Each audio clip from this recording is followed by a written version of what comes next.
Speaking of explosions, we got the Ultimatome, baby. Oh, we got the Ultimatome, baby. It sucks. It's so bad. this is the coldest open we've ever had. So if you're listening, thank you for listening to the 17-minute discussion about Venture Brothers and John Goodman and Insane Milk Hotel. And yeah, we're kind of like doing a backseat pilot for a different podcast in these first 2 minutes. I appreciate y'all letting me be a part of it. Yeah, absolutely. But this is the Every FNFF podcast. I am Carl. With me, as always, is Curtis, and with me and Carl, as always, is Ceaselessly. Whoa. Whoa. And I'm Malform. That's right, bitches. It's a role swapping episode. We're Freaky Fridaying. Alex and I forgot to tell you. Oh my gosh. Who is the Avril Lavigne of the group? Wait, was that? No, Lindsay Lohan. Lindsay Lohan. Whatever. Yeah, okay, we can't start talking about Freaky Friday. We also can't believe everybody we listening right have- now is like, Curtis, you fucking idiot. We don't have time to get into the Avril Lavigne conspiracy theory either, okay? So, nor do we have time to get into the very similar, in tone, Andrew WK conspiracy theory. Well, she clearly had access to white magic and was using swap, and that's why. Yes. Exactly. There you go. It changed her MP and HP. Perhaps some sort of Lamia queen has taken over the role of Avril Lavigne, post Skater Boy. Oh, there is She was laughing and asked me to come backstage, and I politely declined. There is some Lamia Queen. You said see you later, boy. There is some Lamia Queen stuff coming up that I'm actually very excited to talk about in this episode. nice. Yeah. So So, we're also, pretty like we losing mentioned. easy this week. But yeah, we have a guest this week. You have if a haven't guest. noticed by now. Hello. Yeah. Do you wanna introduce yourself, Cease? Absolutely, yeah. I am Cease, or Natalie. I am a Twitch streamer, speedrunner, musician, game designer, kind of a potpourri of a human being over here. Delicious chili stew. Yeah. Thank you. I'm like a mirepoix. I thought Curtis was about to say he eats potpourri, and I was like, I can't really knock it. I've never tried it, so. It's just a dehydrated salad. Yeah. Yeah, pop some You're water gonna in have there. to put a lot of dressing on that one. But yeah, I am a lifelong Final Fantasy fan and excited to talk about what I think is one of the hidden gems of the Final Fantasy series. Yeah, you're a speedrunner of this game, yes? Cease is so fast that the cops are coming for her. So. Yeah, they're always after me because I'm speeding down the highway. In my... Luckily, I really thought you were going to say they're always after see. me, Lucky Charms. But yeah, I have speedrun this game. I've speedrun a few different Final Fantasy titles, but FF2 is one of them. I've done the Pixel Remaster, and I've actually never played this game besides speedrunning it. I did my first playthrough of it, going slow, but following speedrun strategies. So I have a very different relationship with this game than I feel like a lot of people do. This podcast will be the longest length of time that you've been involved with FF2 at once, What are we coming up on? We're coming up on the 20-minute mark here. Yeah, 20 minutes into the speed run, you're already a third of the way through the game, fifth of the way through the game. So. I really need to learn that speed run. It's fun. It's very frustrating. I mean, I've listened to a little bit of the episodes y'all have done on FF2 so far, and I feel like the complaints or frustrations that you may have with the imbalanced encounters and the high encounter rate will only infinitely exponentially frustrate you if you decide to speedrun it. I feel like I've just set myself up so much this season for frustration because I'm I beat the Pixel Remaster. Everyone's wrong about Final Fantasy II. Game's Agreed. actually really good. I really enjoy it. I want to experience it the full way. I'm going to play it on Famicom, and then that just the returns were diminishing quite quickly with that. Yeah. The early Final Fantasy games are pretty rough on their original versions. Yeah, there's something beautiful about how rough they are, but they are very rough. It's. I mean, I've said it a million times on this podcast. People are probably sick of me saying it, but I'm but at the time, it was probably sick. At the time, yeah. Can you imagine FF1 came out and it was this struggling game studio's last ditch effort to turn a profit, and then they did it and they were oh shit, now we have to follow up on that. We need to make another one, I guess. This time let's get fucking weird with it. And that's kind of what I love about FF2. They just decide to They just like it's the first time in the series where they throw out the rule book and rebuild from scratch, which becomes a signature of the series. Like, Yeah, I don't know. absolutely. I love FF2 and I'm ready to defend it at any time. So Hell yeah, join the club. Yeah. So, Well. we just got Ultima. Minwoo's dead. R.I.P. R.I.P. Minwoo, Oh. a real one. And like you were saying last time, Carl, when we exit the tower, the world is not as it was when we went in the tower, right? Right. Like the encounters that we're used to fighting on the overworld are now completely different. So where we used to fight those like were they like leg eaters, I guess, or the normal the like weakest enemy in the game, or like the little bees. Yeah, or that we like the usually goblins fight. or whatever. Yeah, or the hornets. Yeah, now there's soldiers and like what do you call them, wizards everywhere, right? Who are constantly casting Toad on me or death and just killing everybody in one turn on the world map. And I'm like, oh my god. Good thing you've got that incredibly powerful Ultima Tome to help you out, right? I level that all the way up to 16 and do 500 damage. Yeah, see, so I don't know if you know about the glitch with Ultima and on the NES one. I will say though that glitch persists in the Pixel remaster. Is it right? Wow, really? Yeah. To the point that it's kind of a joke. Like if you're speedrunning FF2 PR and you're like not on PB pace or doing a marathon or something, I just like throw the Ultima Tome at the final boss and it does like 35 damage. That's amazing. That's so good. I actually kind of got some use out of it because I was very tempted to just sell it for 1 gil because I know that it has the glitch, but I actually just was like, well, whatever. Furion, I have just kind of do like auxiliary spells, like he's got life, like everyone on my main team has life just in case, and cure and a couple other things, but I don't really focus on leveling it up, so I just gave it to him. And then there's been a couple of times where I forgot in the NES version when your guy like passes out, they end up on the back row. So I'd be getting into battles and just be like throwing ultimate. I'm like, well, I can do like 131 damage from the back row, which is not that bad. Like for a single use spell, like not that bad. Like a level 1. Yeah, so. Considering most of the like enemies in this game have like HP and like the triple digits. Yeah, exactly. Yeah. There's not very many enemies in this game that have more HP than that. So Yeah, we're getting into them now for the first time, but yeah, for the most part. Yeah, like 500, I feel like is an average. Yeah, I feel like this is the part of the game where it starts to ramp up a bit, but yeah. I feel like it's also the part of the game, though, if you've been kind of going along and using the exploits that we've talked about, you're usually pretty well equipped for it. To me, it kind of seems like this is the part of the game where it kind of becomes less of like a challenge and more of like a challenge of like tedium in some ways, of just being like, oh, okay, well, you're not going to really struggle getting through this dungeon necessarily, but it gets longer, so it's a little harder to get through. At least on my second playthrough on the NES. This is the part of the game, though, where I will say that I did a little testing for agility and evasion, and I'm taking less damage the less armor that I wear. Nice. Wow. So getting that like evasion and agility up is like making me invincible over time. I'm just like, armor, fuck that shit. Actually, I was researching some bugs for this episode, and I found out about one that I wish I knew about before doing my homework this week. There's a bug in the NES version where if you're dual wielding, it'll show you attacking with both weapons, and it'll show like you doing like damage or something, but it only gives damage to the first weapon. So you're essentially just cutting your attack like it down a significant amount, and then only getting like it doesn't have any benefit to you. So I was like, fuck. I was like dual wielding and power stancing ogre axes or what, ogre killers with Guy, and I'm like, this build's sick. And it turns out it does nothing. There is something I love in this game though about like having the option to dual wield. Like I want them to bring that back in another Final Fantasy game. Like I don't like, I love that. I love that in the older games. Yeah, but like cool. It's funny that it doesn't work in the original FF2. Yeah. So I guess after exiting the tower, the first thing we may want to do is head back to Altair and save and heal up, right?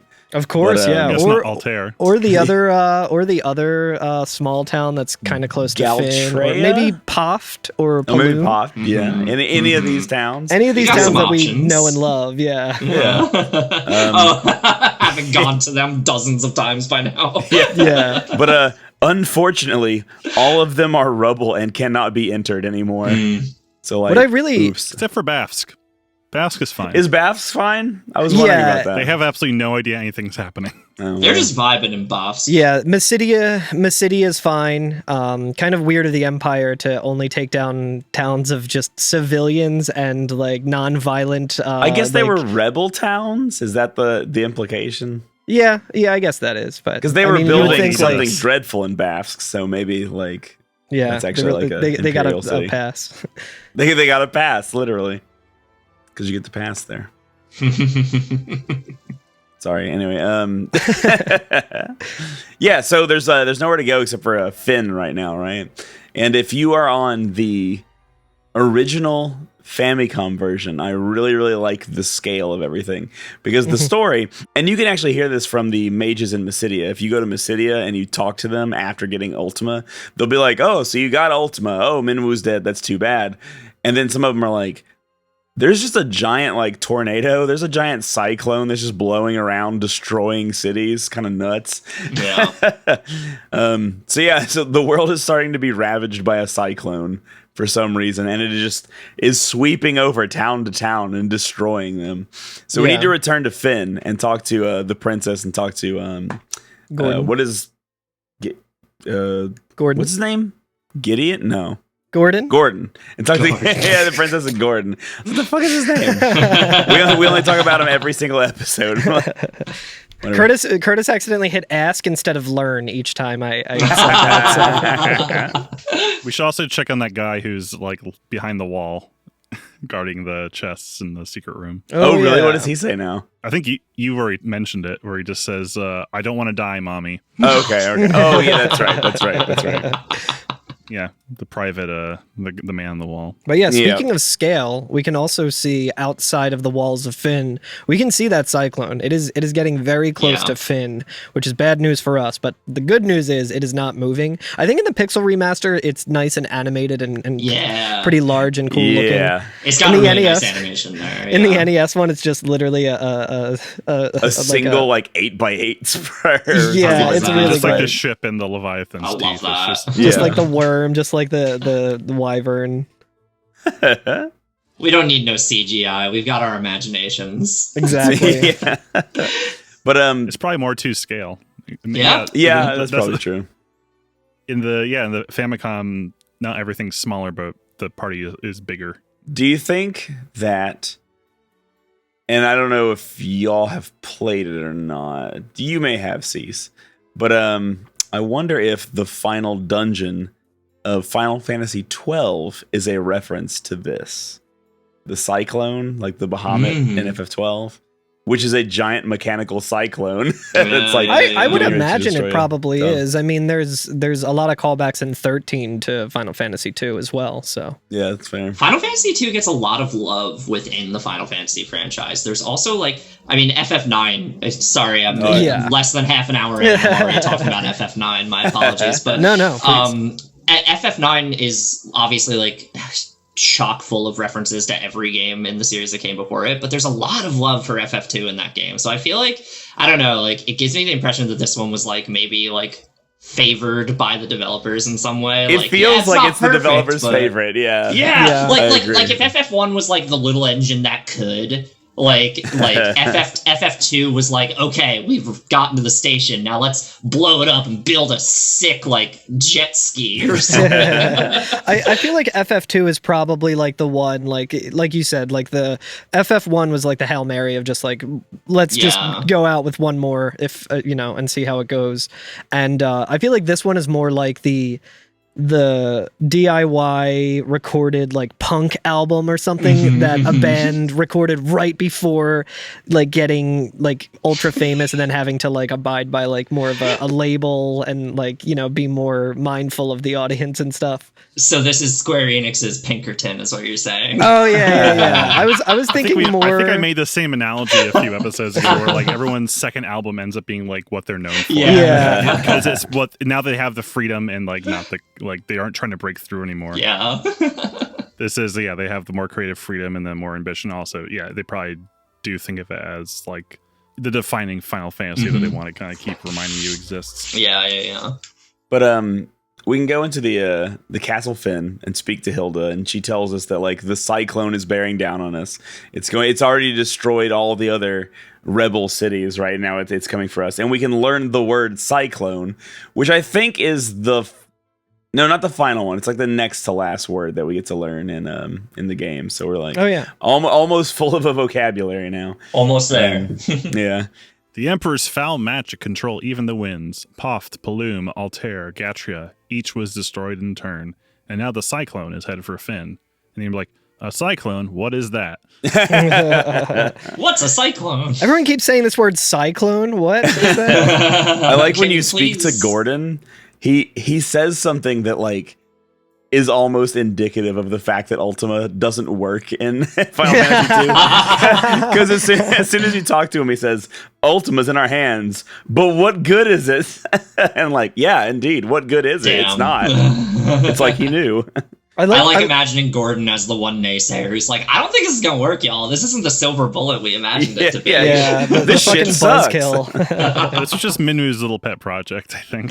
Yeah, just level up a guy's fist to like level 9 and punch your way to the end like a speedrunner. Gordon looks through the Ultima tome, and at the end of it, he's like, I've read better Sonic fan fiction than this.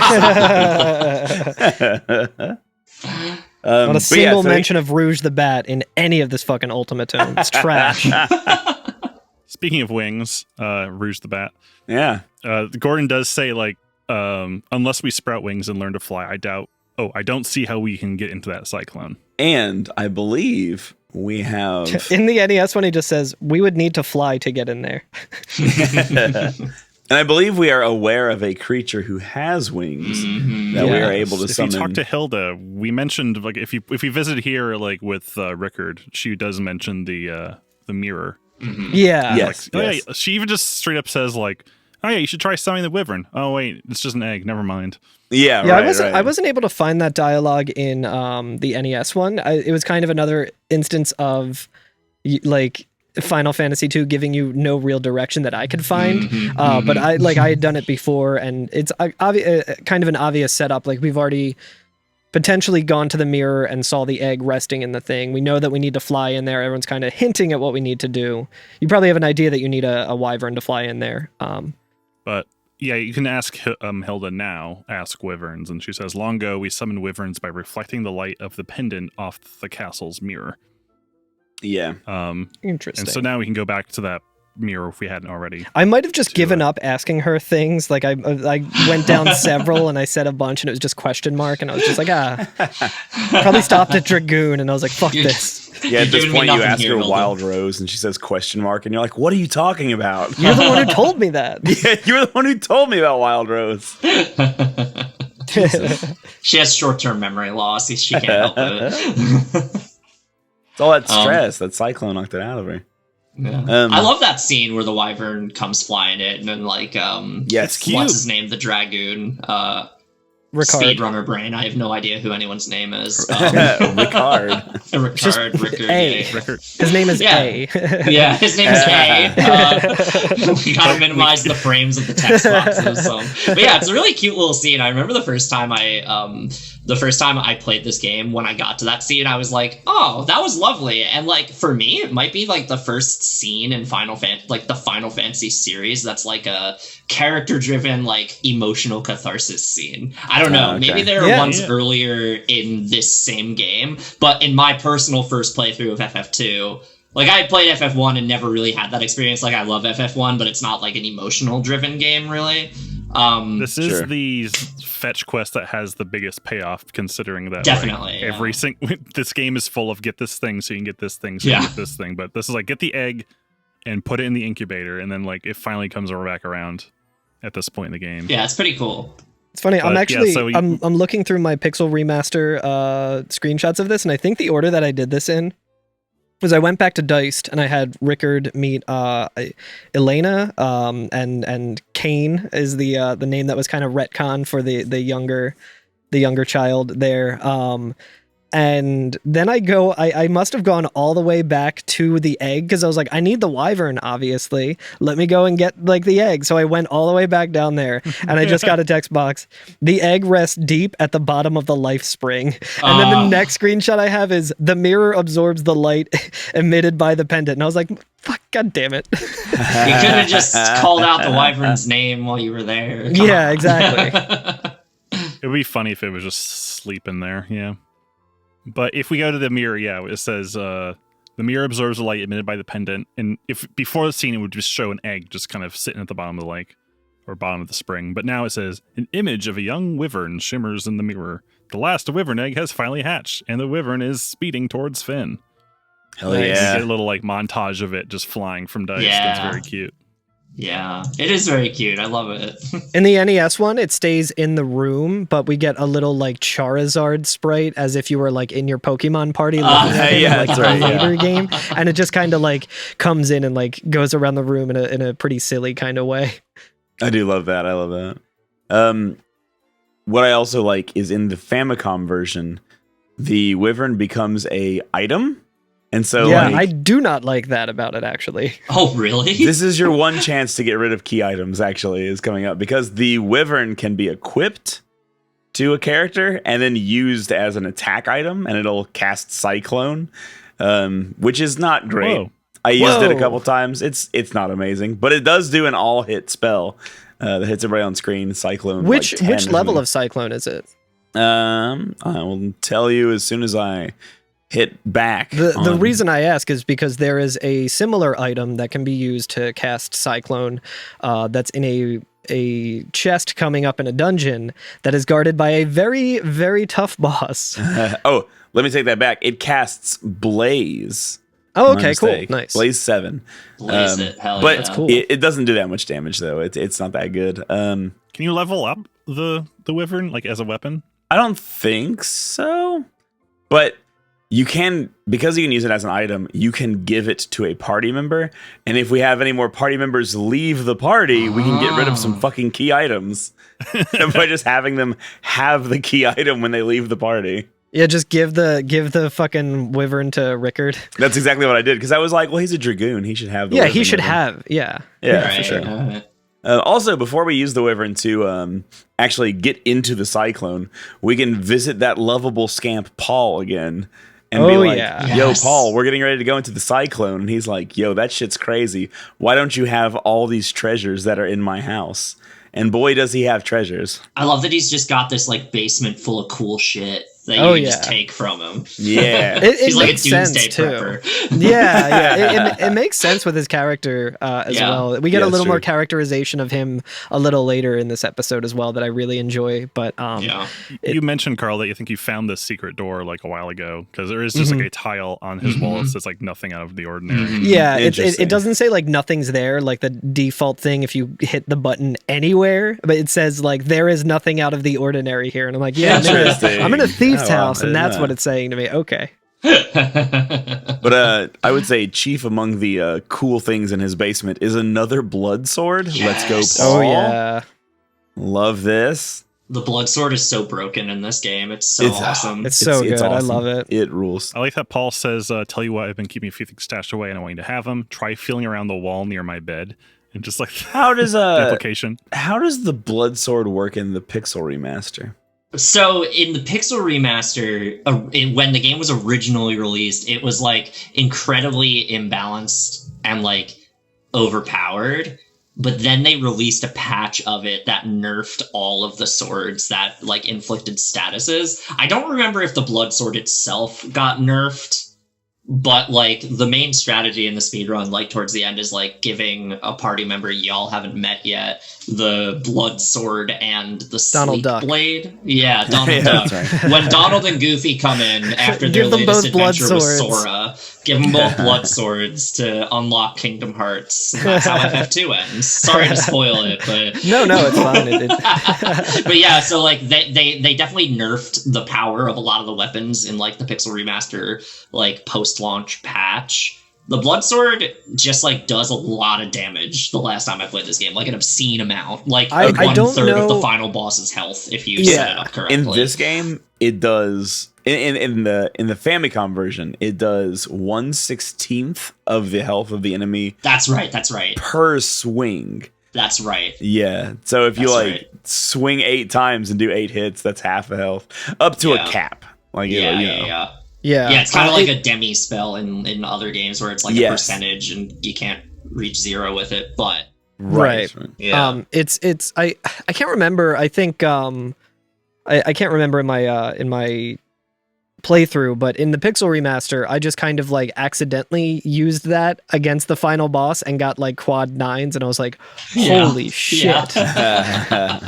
Yeah, that was probably without even like doing like a cursor or sleep or anything on it, right? Yeah, exactly. Can you I curse just and did it. sleep the final boss? You can, at least on the Pixel Remaster, Good to you know. can. I don't know Good if to you can know. on other versions. I'm going to but- turn him into a toad. I know that in this version, I think I've alluded to it before, because it's something that I feel like it's like, I guess technically a spoiler, but you wouldn't be trying this unless you knew about it beforehand anyway, but you can use Toad on the final boss if it's leveled up enough, and it will work on the final boss. Hell That's so yeah. Toad's Revenge is the next game. Toad's Revenge. But yeah, so we can now enter the Cyclone and get a move on there. And I like this dungeon pretty well. I think it's kind of neat. Yeah. So is this a castle in the sky situation, or because we are inside a castle, like a dungeon, but it's inside the Cyclone? It's hard to say because the walls and the floor look like moving wind and like water. Yeah. So like, The Pixel I wonder. Remaster seemed pretty much just like reminiscent of like when we were in the giant or like a tower in the city or something like that. Oh, Yeah, that's and how it always felt to me. I imagine it's like a castle sort of thing that, like you were saying, Alex, a castle in the sky, sort of like Farum Azula in Elden Ring, if anyone's familiar with late game Elden Ring, just a crumbling Oh, city yeah. that ruins are everywhere. But yeah, I would imagine it's kind of like that. Like the overhead map of it is pretty interesting. It actually kind of looks like a sprite you would see of like a cyclone, and like as Yeah, you go up it yeah. and stuff, it kind of rotates a little bit. I thought that was pretty cool. yeah, that is very cool. I do like that the dungeon looks like a cyclone. It looks like being Yeah. in one. It's also neat because you can like kind of spiral around multiple pathways to find like extra treasure, and then you'll like go down a pathway, go up a couple floors in a little loop, and then get whatever treasure's there, and then you'll loop back down to the first floor, second floor, and then go in another one and do the next loop or whatever. Yeah. Which can be a little bit annoying, but you Yeah. can teleport out and go back to Fynn to heal up with no penalties, and you just come back and try it again.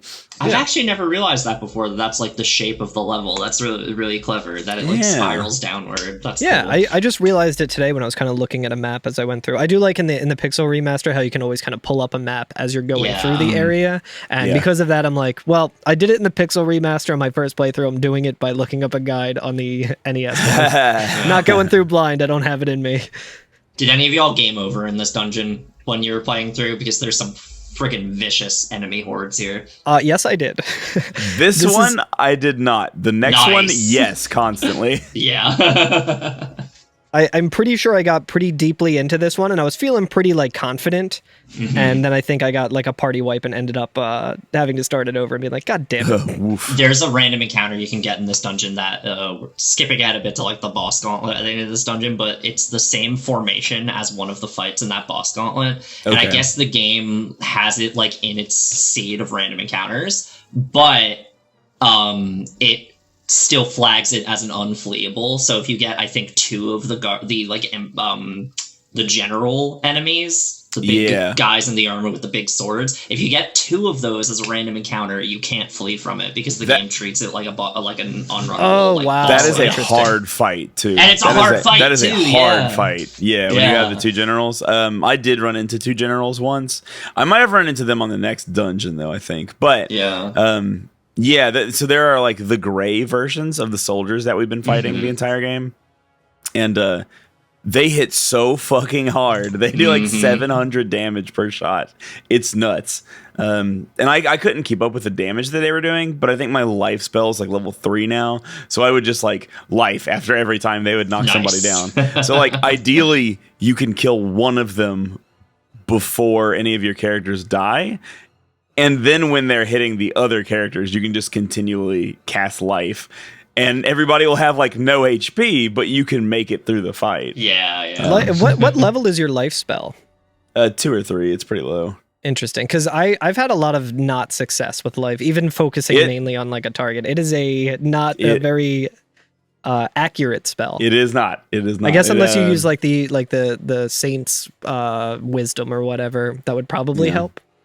Well, actually, I don't even know how the accuracy works for it, to be honest. But yeah, I think the way that I wiped in here was a different configuration where I think it was a bunch of the like what are they called, like cockatrice, like the bird enemies. Yeah. And I was just kind of slowly making my way through that, and I was like, this is fine. And most of my party was like got the stone status ailment, and I was just like, this is fine. Maria's got the twist headband; she'll be fine. She can Asuna them later. It's not a big deal. And then as that happened, Maria got turned to stone, and I just had to go back. But the good news was I forgot to do the stuff with Paul, so I got to go back and get the blood sword after a party wipe. I was like, cool. Yeah, I just did the thing where like I went up a pathway to get a treasure chest, and then warped out and then healed, and then did another pathway, and then I warped out and healed, and then I just kept doing that. So I never had. Slow that's smart. Yeah, you gotta do that with dungeons in this game sometimes. Those random encounters are no joke. Yeah, it's like the Stardew Valley mines. You can't get to floor 100 right away. You gotta go back home and rest for the next day and wait for it to rain. I was actually thinking about it. I wonder if that's the intended strategy for it. Because like with the dungeons coming up, there are like spindly long pathways that lead you somewhere. And then I can't imagine being in like ultra good health. Although if you have like swap and Osmos, it like really takes you a much longer way. But I didn't give Osmos to Firion, who's playing my white mage or whatever. That way I can have like Maria and Firion concentrate on their individual stat to get their intelligence or their spirit way up without decreasing the other one, and you know what I mean. Yeah. So what I've been doing is I just buy like 3 elixirs before I go into any dungeon. I just spend all my money, buy 3 elixirs, and I go, these belong to Firion whenever he needs them. And Maria can just osmos. It's not a big deal. And I'm using Drain every turn with her. So she just is topped off constantly, no matter what. Nice. Yeah, that's a good strat. That's actually a really smart way of doing it. I feel like you might be onto something, that like it was intentional, that you didn't necessarily like the game was not necessarily designed to one shot every dungeon, because I think the existence of the teleport spell at all kind of supports that.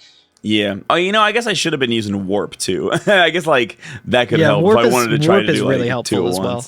Yeah. I what do you guys think of the loot that you can get in here? Because I think it's pretty shitty. Pretty shitty. I started going through it. Chest? Oh yeah, no, just like the reward that you get for everything. The enemy chest certainly that's got the wind flute in it, which is kind of it'll cast like I think 13 like level 13 Cyclone, which hits every enemy, which is pretty good. You'll probably get more damage with other things, but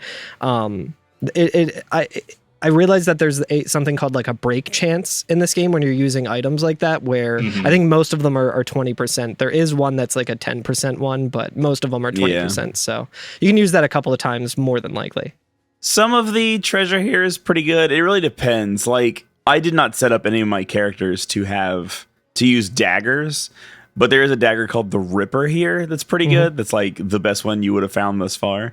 So like if we still had like Layla or something like that, I'd be like, ooh, you know, great stat increase. But since I don't have anybody, trash for one reason that we don't have a dagger user, more than likely. Trash for another reason because you can just get that as a drop from some enemies that we encounter. So really? No use going to that. Also, like in this, because of the diminished amount of inventory space I have, I don't want any of this shit. Like, there's a diamond helm. All of my like physical attackers have a giant's helm to increase their attack, so I don't care about that. I don't know that any of my characters have helms now to up that evasion stat. Makes so sense. you just take less damage. The poison axe is pretty good. Poison axe is good. I was dual wielding those with Guy at one point because not only do you get it from a chest that is on a path out of the way, but there's also enemies in here, and I think later on as well that will drop it. When I left, I think it was the next dungeon. I had like 6 poison axes. Yeah, like I just throwing them away. Like, I'm just lousy with them. So it's fun. Like if you're playing the Pixel remaster and you want to get the achievement for all of the treasure chests, it's definitely worth doing.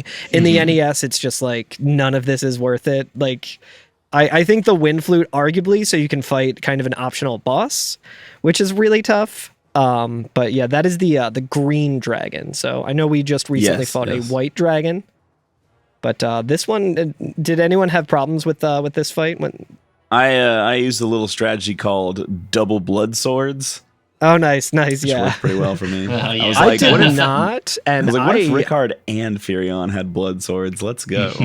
I got through by the skin of my teeth on this Really? fight. Yeah, it was rough on NES. I don't think it was particularly difficult on Pixel Remaster for me, but yeah, it was a rough time. I have like Rickard KO'd and oh geez, it was a Guy and Furion were doing like no damage, so like it's got I think 3,000 hit points, and Maria was doing like not enough with her spells. So I see. Yeah, I didn't know until I think the last episode. I think you were telling me that if you in your inventory have weapons, you can change the weapons out on the fly. I didn't know that. Didn't know that you could do that. So now I just like roll with like top slot and bottom slot in my party. Just have a blood sword at all times. So yeah, like, if I'm boss time, blood sword. Yeah, I'm not using the blood sword yet. I'm saving it for like an emergency. But I do have Furion just having 2 blood swords on him while holding his like regular sword. Speaking of regular sword, there is a very good item in this dungeon called the Defender. Yes. Which actually owns. Because it is, up to this point, the strongest sword. But it also gives you plus 8% evasion per sword level. So if you have like 10 sword level, it's plus 80% evasion. What?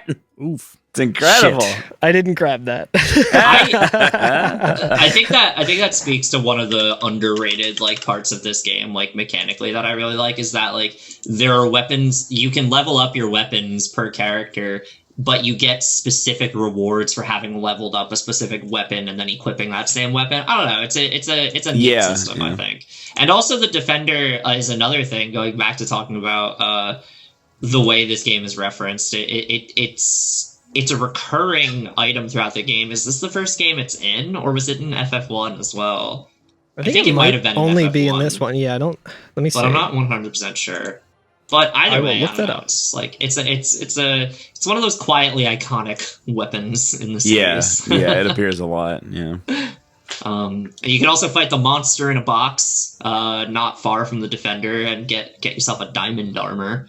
Is that the one with the Lamia Queen? I believe so. I think it's just a regular Lamia. I'm not entirely sure. But yeah, there's like a Lamia or a Lamia Queen in there. There's one encounter that you get in a box that's like... It's usually like 4 or 5 enemies. It's like Lamias or Lamia Queens, and then like generals or something. It's really hard, right? And so like I think I've been telling you all that I've been like completely save state pilled. I don't care anymore. So every time before I open a chest, I'm just like, save state, fuck it. And so I save stated, opened it, and would be like, oh no, there's no way I can do this. And so I would just keep resetting to be like, surely even that's random and I can get like fewer enemies or whatever. And I just kept doing it until it eventually just gave me one single Lamia. And I was like, let's go. Finally, like, the grind was worth it. Yeah, just one turned it and was like, easy game. Why do people think this game is hard? Yeah. Curtis is over here doing segmented speed runs of FF2. Just going for the IL for the strats. RNG. That's right. Yeah. TAS. Which is to say that when you asked if I ever game overed in this dungeon, it was a little bit. Yeah. Hey! You never went to the game over screen. I never went to the game over screen. I never saw Furion lost. I just knew in my heart that if I continued with that battle, I would get to it. Yeah. The Defender is in Final Fantasy 1 as well. Okay. Gotcha. The diamond armor, for how much of a struggle you have to put up to get it from that chest, is just okay, I feel like. It's not really high defense. It's not great. But you can also get it from a drop from the Emperor, so it's like, if you want to skip the chest, like, I wouldn't blame you. I feel like it's also kind of outclassed by other armor that we're probably going to run into later, so... Yeah. Yeah. Actually, I'm looking at it right now. Yeah, the chest with the diamond armor does have the generals and the... it's generals, okay. Yeah. Like I said, I'm a speedrunner. I don't do any of this shit ever. It's all good. I think I forget which one had the generals and the Lamia. It might have been that one. And then I just got rid of the generals by constantly resetting over and over and being like, nope. I mean, anyway. Still, the generals are kind of a hard fight to get through just for an okay piece of armor as well, yeah. Oh, yeah, for sure. I like the screenshot you shared, Alex, with no context of just... So I was trying to remember what music is playing in the Cyclone, and so I found it's called the Imperial Army, FF2, and I found it on the official Square Enix music page. And that's like the first comment is just, this theme sucks, LOL, but it's hearted by Square Enix music. Iconic. That's so good. This theme sucks, lol. Yeah. The icon of that. Nobuo is just like, okay, laughing and liking the comment. Yeah. The icon of that user is fucking Star Platinum from JoJo's Bizarre Adventure. That's so I think good. there's a certain path on in the Cyclone that will lead you to like the center of the Cyclone with just 4 doors that lead nowhere. Yeah, that's true. So you're in the eye of the storm, where I imagine it is probably really shitty because there's nothing to gain from being in there. And yeah. Hey, that's the calm place. The eye of the storms. Where but I'm sure there's still probably encounters in there. Yeah, indeed. It's a Mudvayne video in here. What was that? Happy? Was that the one where they're in a... Yeah. It's actually a good song. Wow, I feel like Mudvayne's Happy is not a thing that I would ever think of again, or would specifically come up as a topic on this podcast. Like, very weird. I don't think we would have brought it up had we not listened to that album on our drive back from Chicago, because we were running out of things to listen to. Did we? Oh, I every now and then something will happen where it gives a little bit more credence to the idea of like, we're in a simulation, like, oh my God. And one of those is literally an hour before we were recording, I just had a Twitch stream on in the background, and the streamer was talking about Mudvayne and name dropped the song Happy. What like, the literally, fuck? Yeah. We're through the looking glass. We call that Mudvayne brain. Yeah. It's Mudvayne's world, brain. And we're all living in it. I saw Mudvayne last summer. They were dope. That sounds awesome. Yeah. They still play. They were touring with Rob Zombie. Oh, that's so and sick. I saw them at like a pavilion. That's awesome. The one in we can cut this part if we don't want to talk about Philly stuff, but the one in I love talking about Philly stuff. I need people in the Netherlands to know about the Man Center or whatever it's called now, the Susquehanna Bank Center. I need you to know what a citywide is. Like, it's just a shot and a beer, but like it's a citywide. Yeah, it's like you gotta have it's the finest thing you can get at Philadelphia for $4 or $6. Yeah, right. I must have saw them at a Ozfest or something. I saw them once when I was like 13 years old, and then again when I was 30, and it was God, it was I can imagine that seeing Mudvayne when you're like 13 would be the sickest thing in the fucking universe. The opening band was Seven Dust. It was one of the sickest. It was like the sickest like 13-year-old show that I could have gone to. The sickest 13-year-old show. Yeah. While we're on the topic of that genre of music, I guess I feel like I can shoehorn this in as well. There's that Seether song "Broken," which is featuring Amy Lee, which me and my fiance have been listening to like a bunch recently. But like it fits here because if you watch the music video, it almost looks like this could be happening in perhaps Altair or one of the other cities that were destroyed by the cyclone. It's in a desolate post-apocalyptic world as they're singing about being broken. So Final Fantasy II not only inspired later Final Fantasies, but all of nu metal. So yes, exactly. Yes. Yeah. I mean, what is FF2 if not the nu metal of FF? God, so I have true. a challenge for any like video editing people who are listening. Make a shot. Judy Garland is really ahead of the curve in Wizard of Oz. Make a shot-for-shot remake of the music video for "Broken" by Seether, featuring Amy Lee using sprites from FF2. Just showing like the characters who die along the way or whatever. Where it's like you like have a fade out of like Minwoo. I'm broken. I'm extremely confused. Famicom AMV. God. I'm extremely confused right now because I was looking up that song on Google just to make sure I was saying the title correctly and everything. And one of the image results, I'm going to send it in the Discord, is just the caption of it is "Tune of the Day, Eagle Eye Cherry, Save Tonight, Queen, The Show Must Go On, Foo Fighters." But the picture is just like a strange photo of the singer of Seether and Amy Lee like at a press event or something. Yeah, he may be doing the shocker. Why does he look kind of like a weird like Carl Urban? He does. Oh my god. He's like a long-haired Carl Urban. Yeah, it's a good look. I did decide to look up Final Fantasy Evanescence. That's just Google search I'm sure terms. there's got to be AMVs of that. Yeah. Well, remember we were looking at blingies from Dirge Cerberus? Yeah. That's right. And I forgot that Evanescence is a limit break in Final Fantasy 12. Oh my god, shit, really? I didn't know that. Dude, also Evanescence fucking rocks. Like legitimately. Like Amy Lee is a fantastic musician and her voice is like the voice of an angel. I will fucking die on this hill. It's easy to meme on Wake Me Up Inside, but that song bangs. Oh, it's so good. I mean, the other thing about that song. There's an enemy type in Final Fantasy 11 called a Seether. What the fuck? Oh my god, dude! I'm telling you, simulation. We live in a simulation. We live in Mudvayne's world.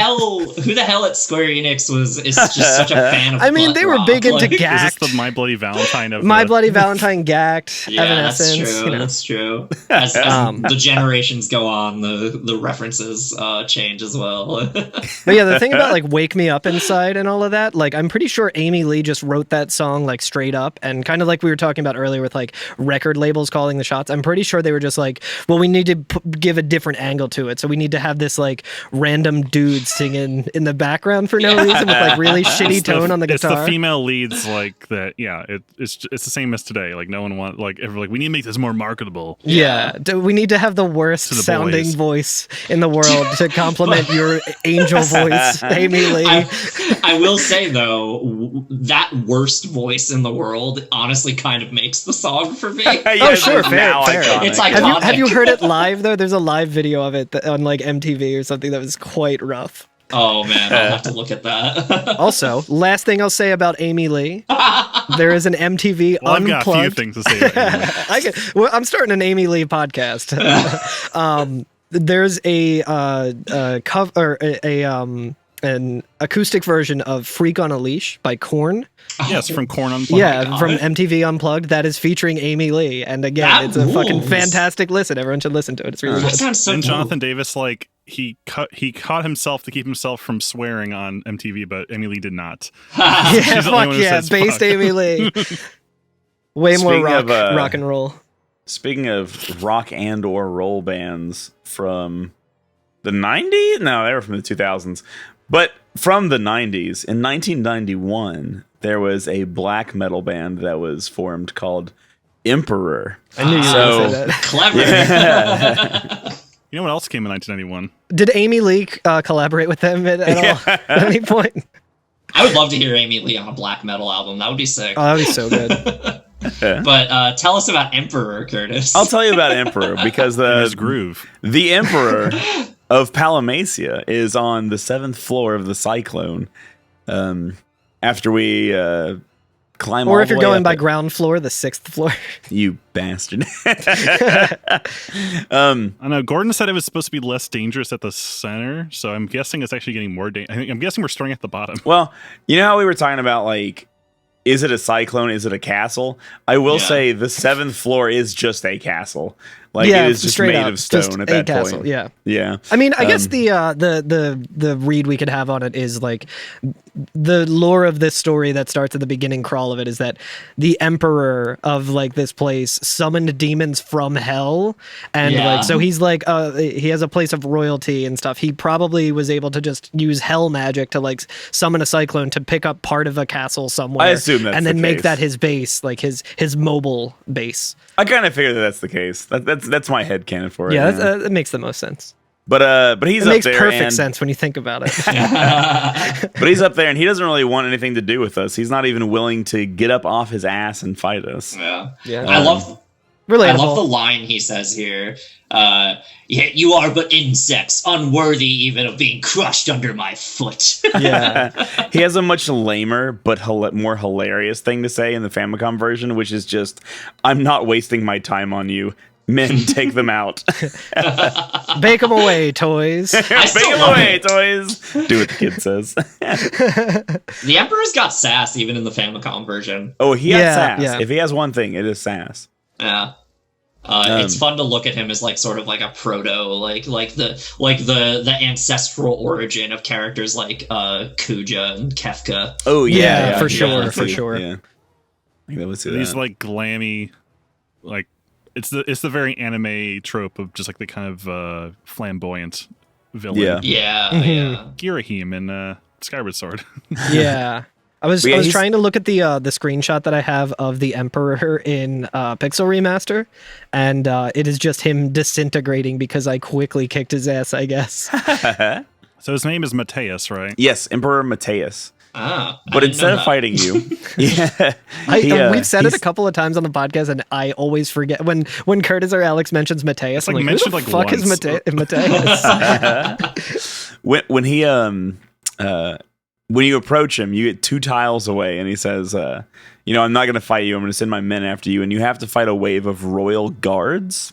And then once you beat the wave of royal guards, you take 1 step closer, and he's like, "This is stupid. More men, come beat these guys up." you did pretty good, but how will you fare against this? And for me, Yeah. I don't know if this. I imagine this is kind of like an RNG cycle kind of thing where you can get a varying amount of enemies Yeah. to fight. But the first one was 4, and he's like, Yep. "Oh, that was pretty good." Yeah. But how about this? And then it was just 3 of them, and I'm like, I yeah, think I can do that as well. I didn't heal between, but that's fine. Like, if my memory serves me correctly, I think in the Pixel remaster, it starts with 2 every time, and then it goes to 4. Okay. yeah, that makes way more Yeah, sense. I think they fixed the progression of that, and that's what led to the bug in the Pixel remaster, where if you get, I said generals before, or maybe I said royal guards before, whichever one this There's is, both. that's The yeah. generals are the guys Yeah. in the gray armor who suck. Right. Yeah. I think these royal guards then are the 2-pack that you can get and not flee from because the game hasn't flagged as an unrunnable formation.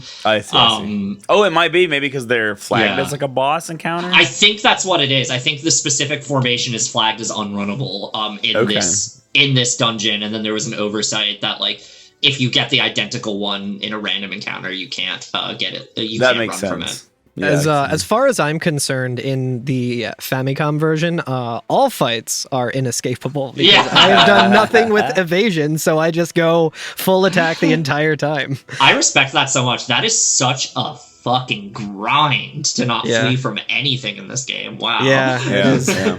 I mean, I also put it at 4 times speed through the yeah. emulator because fuck That not helps. doing that. Yeah. I only started doing that like 4 episodes ago, though. So. Yeah, I was thinking about it. Like, if I wasn't using fast forward now for like battles and stuff like that, like, how long would this game take? Like, it would be so long. It would take so long. Like, every time you go up against like any spellcaster groups where you have like 6 Oh my enemies. god, that there's cast, like 8 of them, and they use like full party like flame. Oh on my you god! or something. Yeah, it takes so long. Like over a minute. It takes over a minute to watch it. It's terrible. It's terrible. That seems like the kind of thing where it would have to be like, I get fired from my job and I have to stream on Twitch for like 8 hours a day. I'm looking for something to fill that. Yeah. And I'm just like, everyone come watch me suffer. I am going to play through on hardware Final Fantasy 2. That would be quite a spectacle. Yeah. Oh yeah, I was just gonna share another great line from the Emperor from the Pixel Remaster. After you defeat the second wave of guards, he goes, "Quite extraordinary, really. It would appear I've sorely underestimated you. You should consider that I am about to do you a great honor, ... I shall kill you personally!" Yeah, it's really good. In the Famicom fan translation that we have, he just says, "Fine, I'll do it myself." I love that even more. Holy shit, it's like a chore. He has to take out the trash and do the dishes and kill the heroes. Much less enthusiastic. All right, I'm in getting general. up. It's like, all right, fine.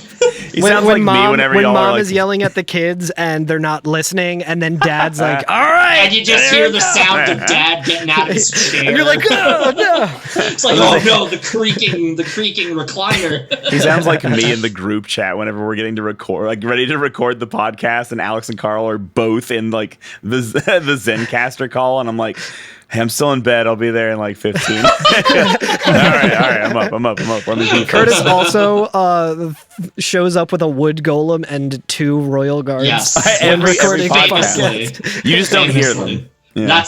Those are the other members of Zaku, right? That's right. Cease can actually see them now since she's actually on the podcast for the first time. You can actually see them. That fight is hard. Can we talk about how hard these fights are? Like, just back to back, just getting walloped by these formations. I had with no chance to heal. medium hard time. Medium hard. Okay, Medium hard. Yeah. I'm pretty overpowered right now, but even still, like, I'm looking at my stats at the start of the battle, and like, a lot of my party is poisoned. A lot of them are like low on HP. Rickard is like near death, and I think I kind of just like, luckily I fought enough of these enemies in the past to be able to like take them out pretty well and stay on top of like reviving characters. But if you're not prepared for this, especially if you're going through without save states and stuff, 3 boss fights in a row without being able to heal or like do anything in between, that's a really rough ask. It's particularly challenging in the speedrun, obviously, because, like, you know, everyone's under level, blah, blah, blah, all that stuff. But there's also the Pixel Remaster has autosaves where you get a free save every time there's a screen transition. But before these fights, you don't, because there's no screen transition. So it's like you really do have to do all 3 of them back to back at a very low level where, like, the entire party gets wiped in one hit. Like, it's definitely the more, like, the most, like, technical fight in the run, at least back when I ran it. Things are different now, but when I very ran much it was like the most, really? A lot of potential time loss if you mess it up. Right, because if you like die in the last battle, you have to go back and do the first 2 before you can get back to the third one. Yeah. Huh. The thing about this battle, at least in the Famicom version, I'm looking at like his moves right now, because I swear that when I was fighting him, he spent multiple turns doing something ? And it would say like Emperor, and then his action below it would say like ineffective or nothing or whatever. I'm like, what is he doing? Like, and so I got some free turns, but I think for me the scariest thing was that he casts barrier on his whole team, and they'll usually do that pretty early, so it makes going through the wood golem and the royal guards slower. But as far as like attacks go, he has like a physical and thunder, and that's it. Yeah. I did notice that he does use barrier to protect him and the ads that he has, and apparently he can also use an elixir on himself. I have like the maximum speed of text in in the Famicom version, so it's literally like everything shows up for 1 frame, and I think it runs at 60 FPS. So like I can never see what's actually happening usually. So right. Yeah, same here. I have it on 2, so it shows up for like just a hair longer, like 3 frames. Yeah. But and a lot of his moves are stat buffing, so he can kind of spend a lot of like wasted turns. Like he might just sit there and like haste himself several times and then cast thunder, which doesn't have anything to do with haste.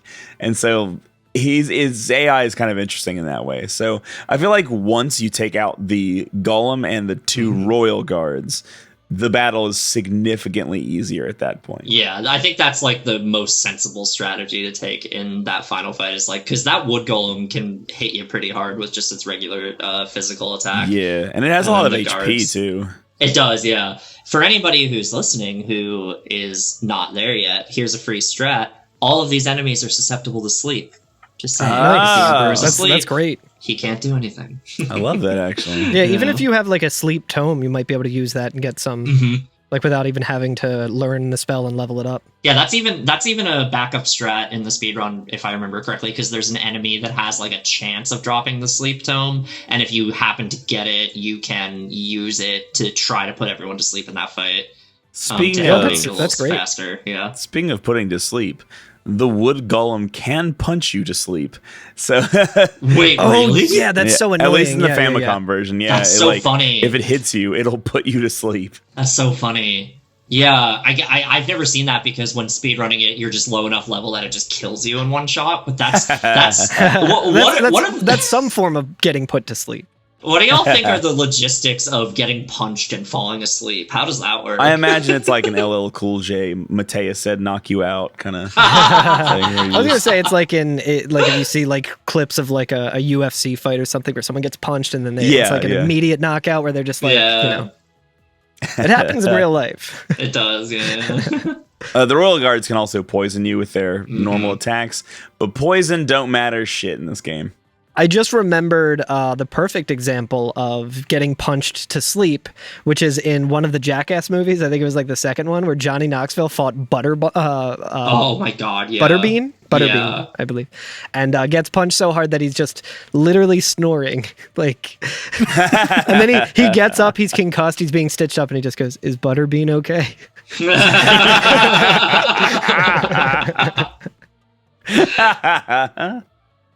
That's incredible.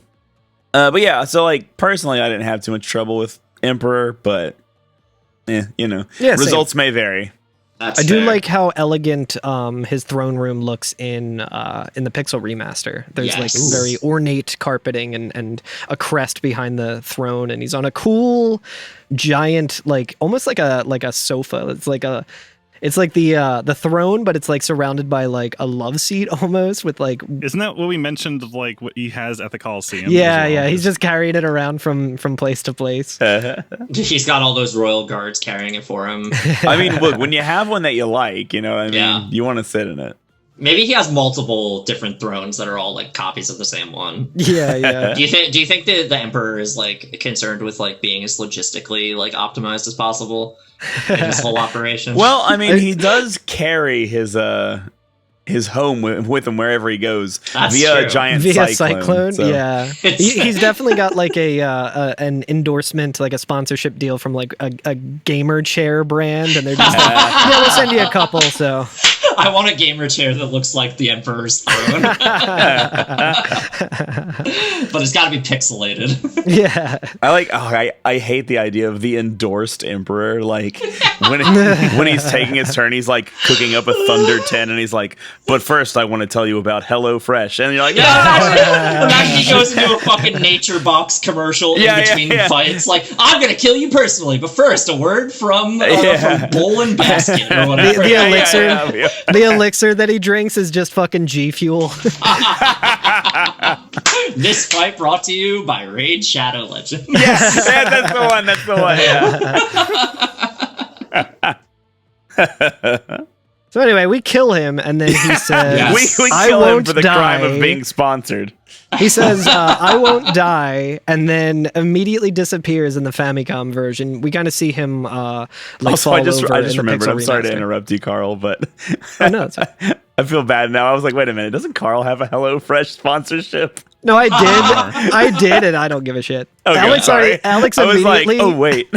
One of the best things that happened was my fiance was streaming as I was doing like my first sponsored stream with HelloFresh, and she was having some technical issues, so I ran upstairs to help her, and Alex was in her chat as well, and then in my chat, he decided that it'd be funny, which it was, to raid her as I was helping her with all of my viewers and stuff, which like any other time I was like, fine, that's fine, I can end streaming early, I don't really care. But it was like, fuck, I was supposed to stream for 2 hours for the sponsorship, and it got cut at like an hour and a half.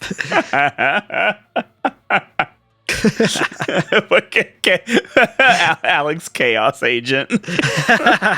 And Carl is still on the run from the HelloFresh cops. Yeah, We cannot exactly. disclose his current location for Exactly. fear of his safety. Do not use code POGHF1234 or whatever the fuck. Use my code FREECARL. I was kind of pissed because there were like 2 subscriptions that I didn't get credit for whatever reason. And I was like, fuck, like they like paid pretty well for that. And I was like Did kind you of say annoyed fuck by on the that. stream, and they were like, No, it's Absolutely like not. whatever. And I was kind of pissed about that. But then I realized that I was just below the threshold of being taxed for that. So like if I had gotten those other 2, I would have been over that and probably gotten less money. So I was like, hell yes, optimal. So really, they were doing you a solid. Yeah, them taking the money was doing me a solid. Yeah. but anyway, I'm sorry for interrupting you while you're. Oh no, that's talking fine. about that. And then what happens? We kill him. Oh yeah, and Yes. Firion just says, "Hey, let's get back to Fynn." And that's the end of the game, right? Nothing else happens. There We beat is the like final a boss. there's like a false ending actually, Yeah. and it's Yeah. awesome. Yeah, it's really good. Like they kind of go in on it. Like, can you put like if you can put yourself in the mindset of somebody playing this in like 1988?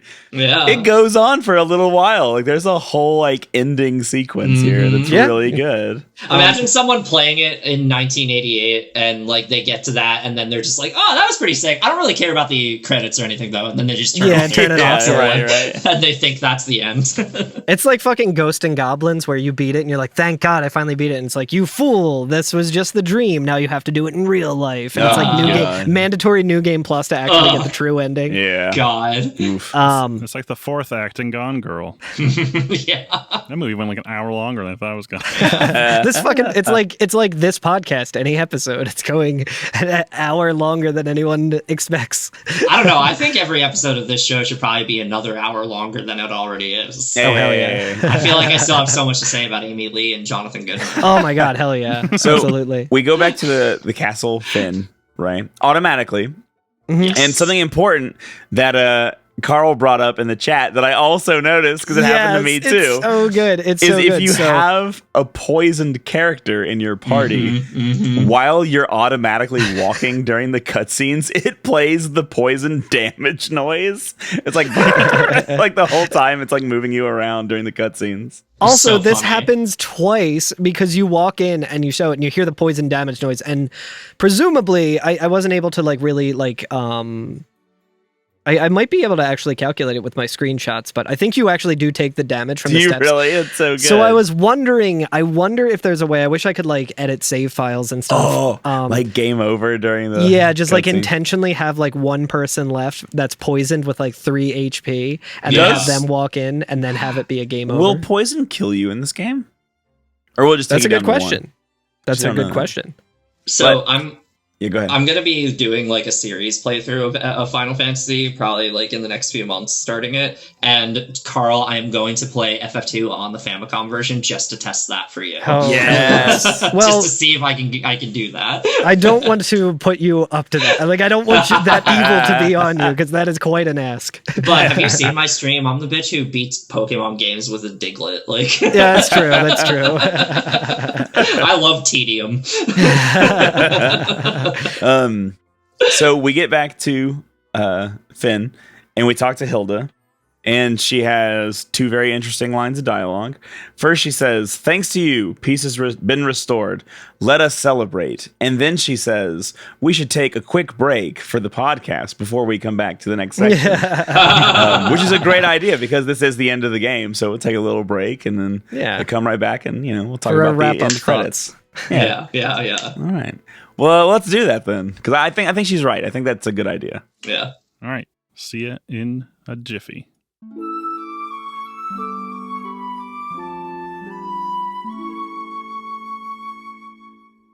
Poetic that the end is takes place at Castle Fynn. Yeah. Where the beginning of the game took place. Yeah. Definitely the ending of the game. I mean, I know you had to take a break on your show, but like, what else is there to talk about? We should. There's a cool little post-credit scene here where there's some sick dance moves. Yeah. Oh my god, the dance is so cute. Actually, unironically, I love the dance. Oh, because, me too. Like, it's so good. I love when Final Fantasy has like basically like a musical number. They do a full musical number. It is like a minute long. Yeah. And I also love in the Famicom version that all of the people who are like dancing in the throne room, they just magically appear there in one frame. They just snap and then they're all there. Speaking of magically appearing in one frame, we see a gorgeous little cat.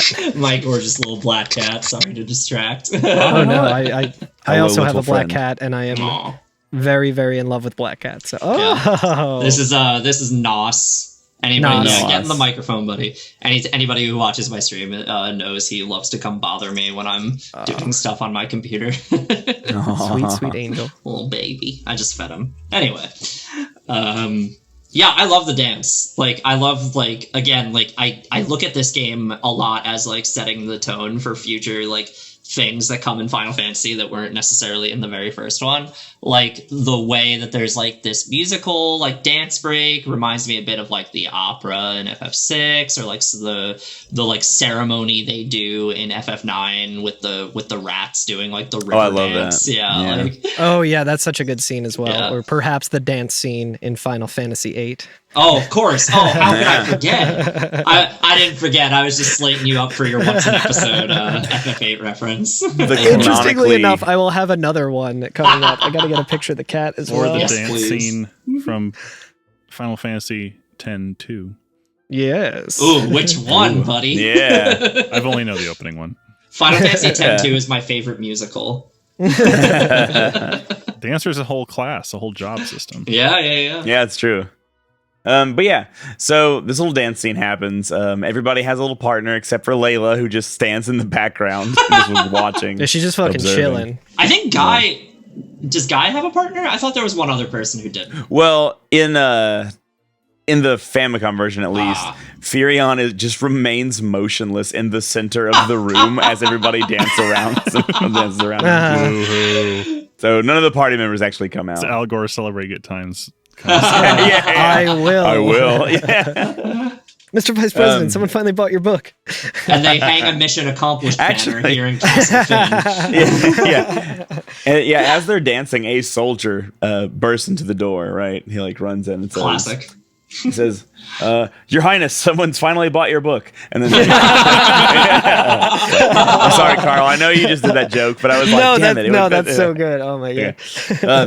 No, but the soldier actually says, "Your Highness, the Dark Knight Leon has declared himself the Emperor." Oh, beans. Which at And then this he point says, is not. "Erg." Yeah, he does say "erg." Yeah. And we immediately have like a small shift forward in time. To where none of the dancers are there. We are talking to Hilda by herself in the throne room. Yeah. Which is another instance of our party starting at the like front of the room and walking back towards and getting hit by the Being poison poisoned. again. I was going to say, I want to read, I completely forgot about this. If you've listened to this season, you know that in the Pixel remaster, I had named my characters something different. We haven't thought about Leon since the first episode, pretty much. Yeah. So I got we were also talking about how we somehow almost made an entire episode without talking about Final Fantasy VIII, but someone bursts in and says, "My ladies, my lords, the Dark Knight, Squall, has declared himself Emperor." But yeah, so Hilda says, Leon, the Dark Knight, but he was your friend. And Maria's like, it's cool. I'm going to go. Let us go. I'll talk to him. He's my brother. He's probably still under the Emperor's spell. Like something's probably still going on with him. Yeah. And Hilda says, but since he took the throne, he must be in Palamacia. And we get to learn the term Palamacia. Finally, at this point, we get to learn the term, which is the country we've been fighting against the entire game. Yeah. One of the first words we saw in the opening scroll. And she says, Castle Palamacia is in the mountains. It cannot be reached by foot. And we've seen Palamacia. It's behind the Colosseum. Right. So we have seen that it is, in surrounded fact, by mountains. mountains. Indeed. Thankfully, we have a wyvern.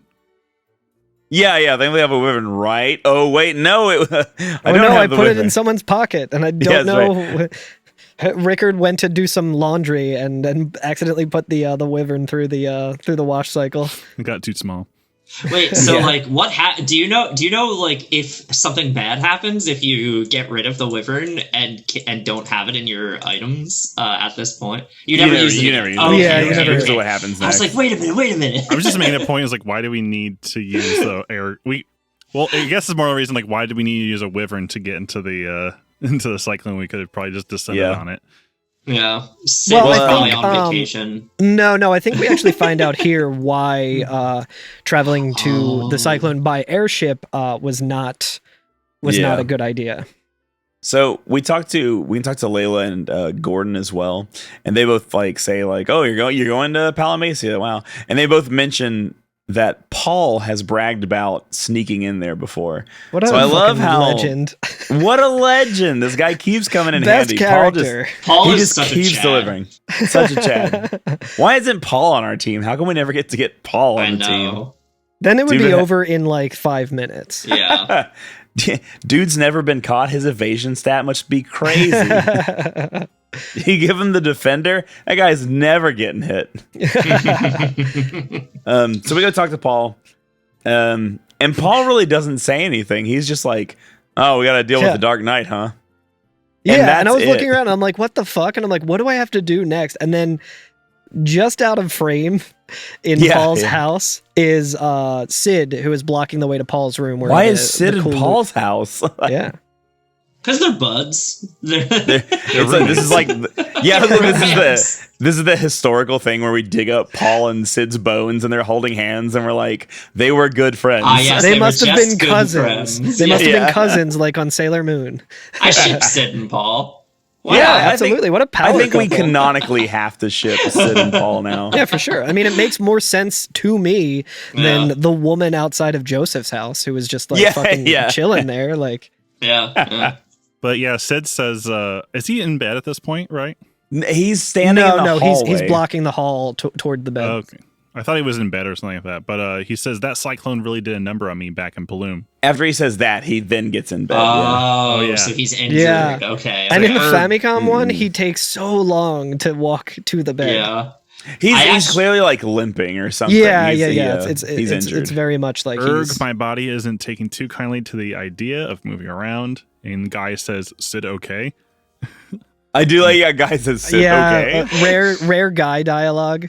Yeah. I'm a mess is what I am, but my airship made it through without a scratch. I want to lend it to you.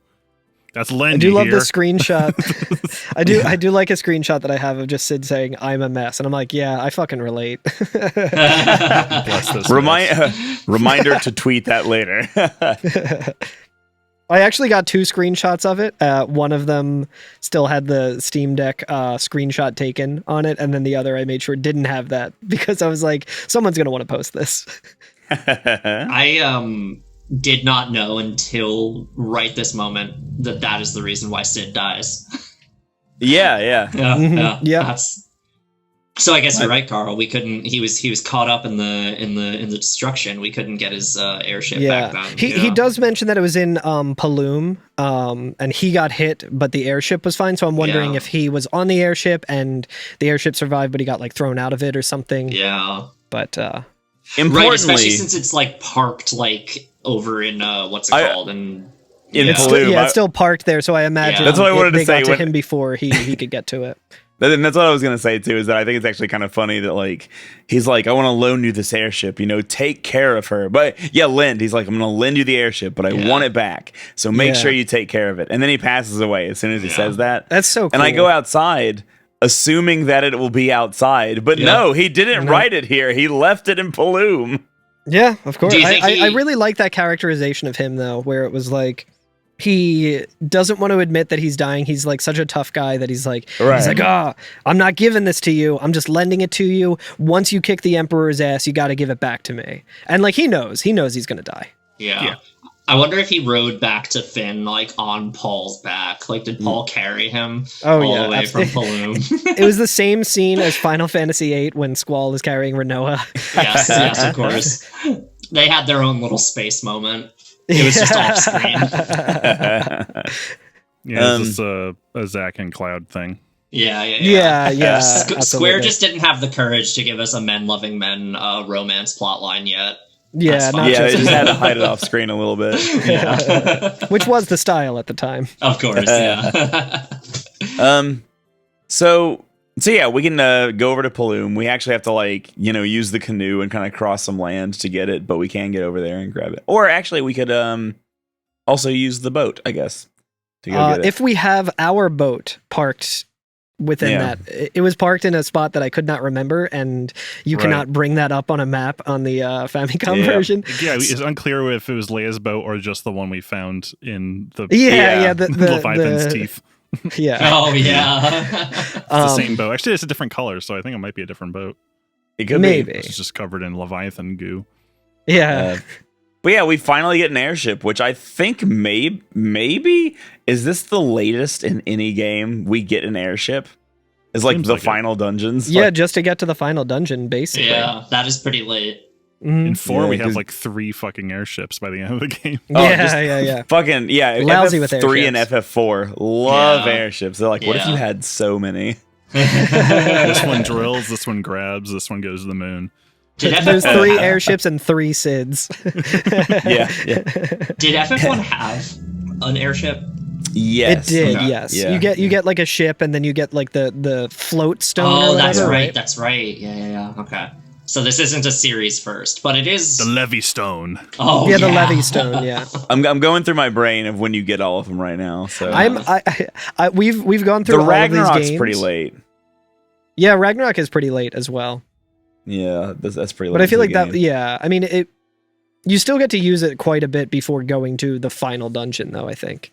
If you want to do the extra stuff, yeah. In 10 we get kind of like if you don't do the extra stuff though, like 10's pretty late as well. You just get it basically once home blows up. So yeah. In FF10 too, you get an airship in the first 20 minutes of the game, which is the reason why it's the best Final Fantasy. Yeah, of course. I do like the continuing tradition. Yeah. I do really like this continuing tradition of just like gating your progress behind vehicles. Like it's like I don't want to throw around the word like Metroidvania, because obviously that like it's like an open world sort of way of handling something like a Metroid or Castlevania style system of progression. To kind of direct the player, especially after playing 4. There's how much it kind of can steer you in the right direction, given the limitations of traversal.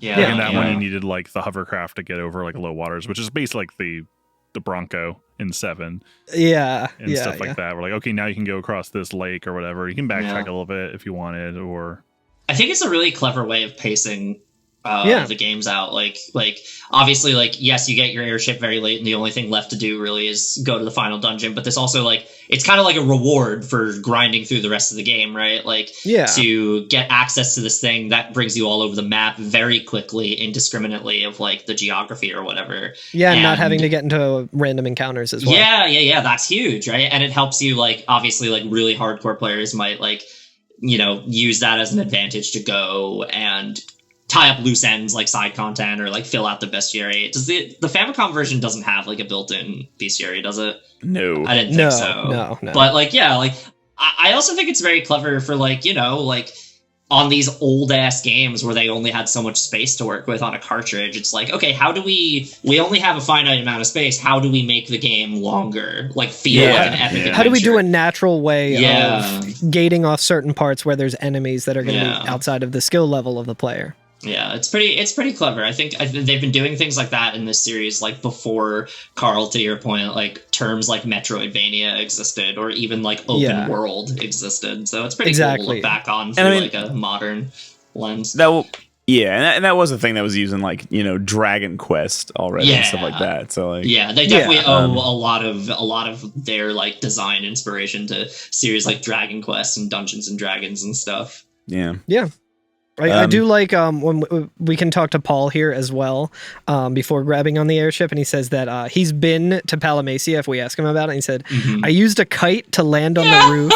You can get there from the sky like with an airship. Yeah, I guess you could use an airship if you want. I used a kite because I'm cool. Yeah, I'm cool as fuck.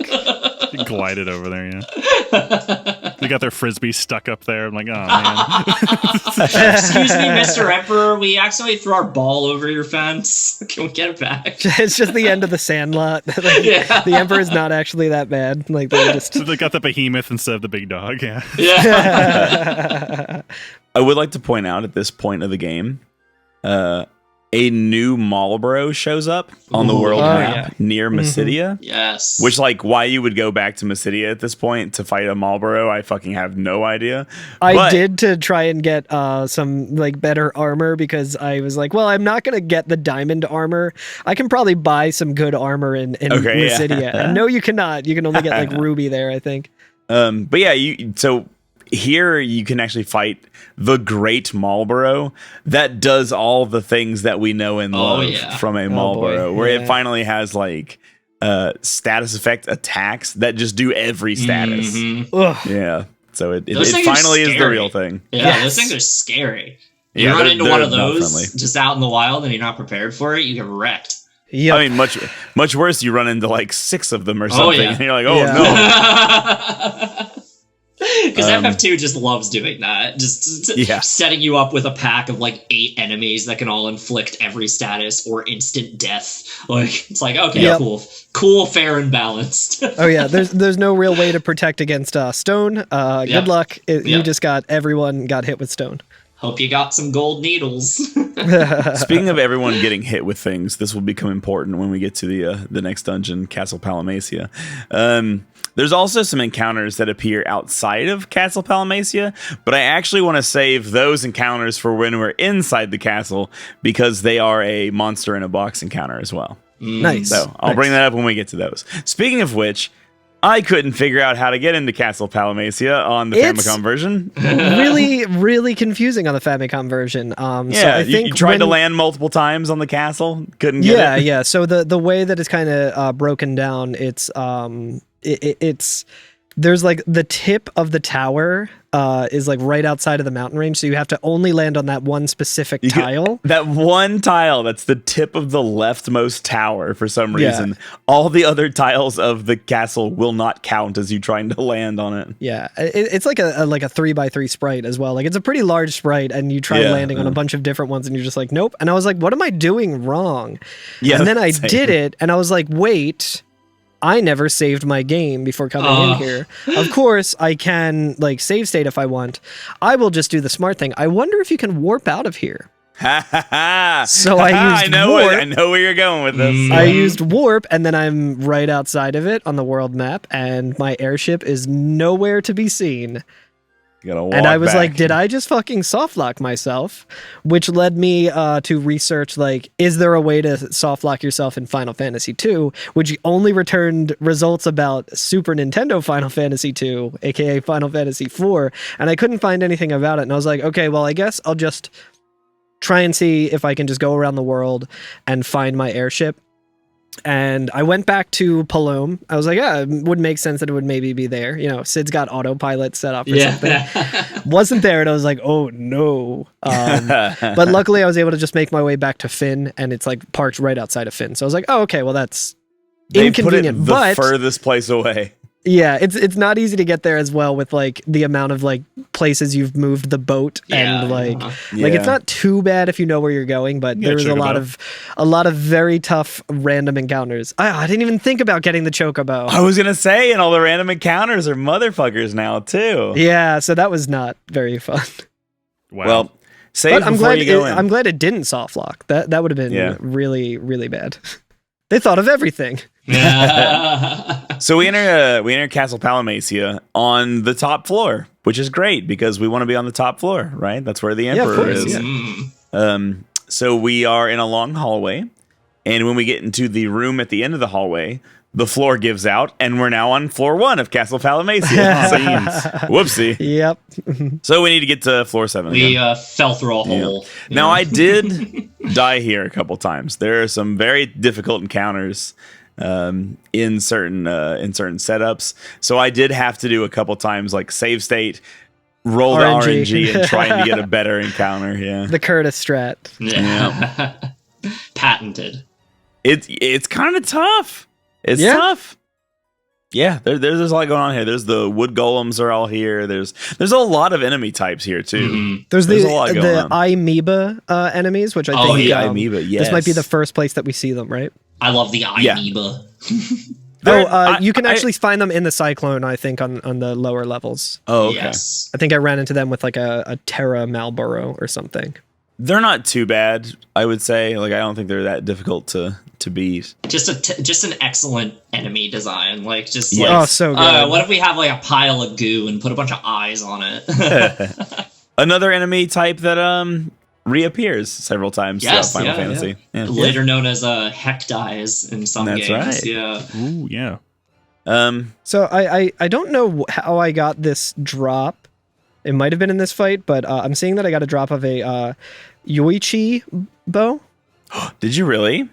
In the Pixel like the best bow remaster, in the game, I did. Right? Yeah, a legendary bow of unparalleled power, casts berserk when used in battle. But wow, I'm gonna see if I can get that in the Famicom version as well. But I don't have any hopes for it for sure in the next dungeon. Okay, but yeah, I guess you got it as a drop, maybe. Yeah, in Pixel Remaster, I don't know where I got it though, because I'm checking the wiki page of iAmoeba, and it definitely doesn't drop from that according to it. So okay. So there's a lot of items to pick up in this place. So like there is a bit of a risk reward to like warping out if you want to like go through and get a bunch of treasures and then run out of time, and so you need to teleport out or whatever. But I guess again with Swap and Osmos, maybe it's not that big of a deal. You just have to find like the right fights to use Swap and Osmos on so that you're not wasting time in like a really difficult battle. Right. Yeah, there's been quite a few times where I've like whittled down the enemy forces until there was just one left and then kind of stalled out as I use Osmos. Yeah. There are some good like haha fuck you items where you'll get like the buckler or a knife and you're just like come on. Yeah. Nice inventory space you got there. Yeah, exactly. Yeah. You can get the thunder spear here, which I did go get because it is one of the best spears in the game, and it also casts Thunderbolt 16. Wow, just for using it, which is pretty amazing. It is guarded by a shadow of the Emperor. So, the Imperial, right? Yeah. This enemy appears in random battles outside of Palamacia, which is ridiculous because this enemy is hard as shit. I like barely won. I think I got through this with like one character alive doing like 30 damage and actually killing it and being like, oh my god, I got it. Because it's undead, so the blood sword does not work on it. Blood sword doesn't work on it. I'm sure Drain doesn't work on it. Drain does not work will not work on it. So if you roll into that fight low on MP and you're like, it's fine, I'll just use Osmos like that. That is a good way to get to 0 MP. Yep, it is not easy.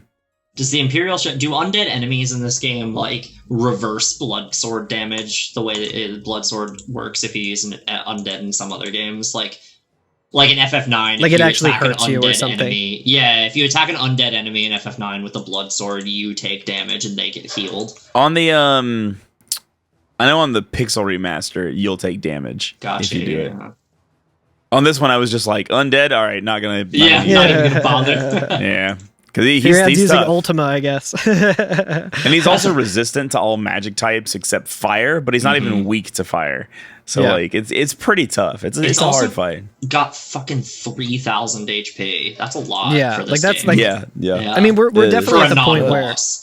Yeah, I feel like I feel like the monsters in a box enemies pretty much the whole game have been like pseudo boss fights. Yeah, like optional mini boss bosses fights. almost. Yeah. Some of them are like real pushovers, but like I remember the first one that I encountered was like the land turtle back in the beginning, and that was like real rough. Like at that point in the game.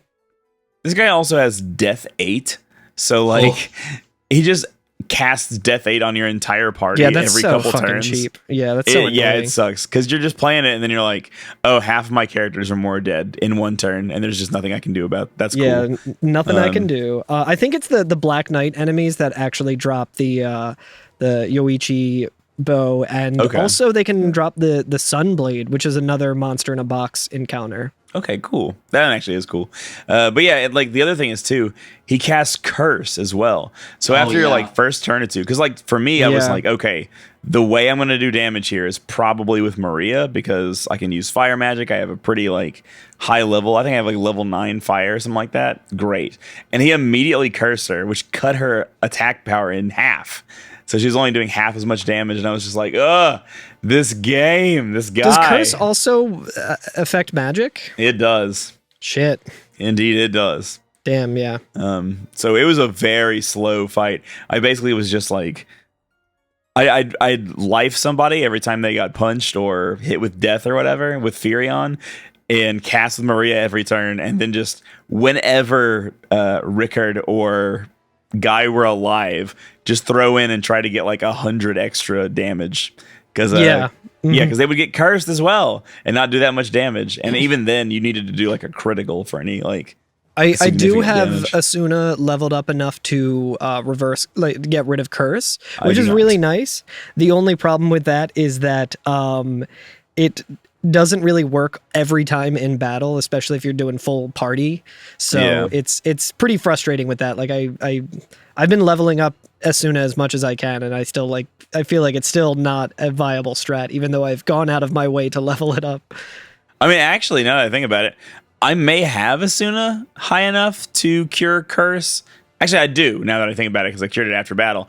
But because he kept casting death and killing people every turn, it was like, my priority is not to lift Curse. It is to get somebody back up. To get the fuck out, Yeah. Curse actually kind of became my strat to level up Asuna by just getting into fights with low-level enemies, using the Ancient Blade or whatever that causes Curse with Furion on the whole party, and then do Asuna 4 times every battle.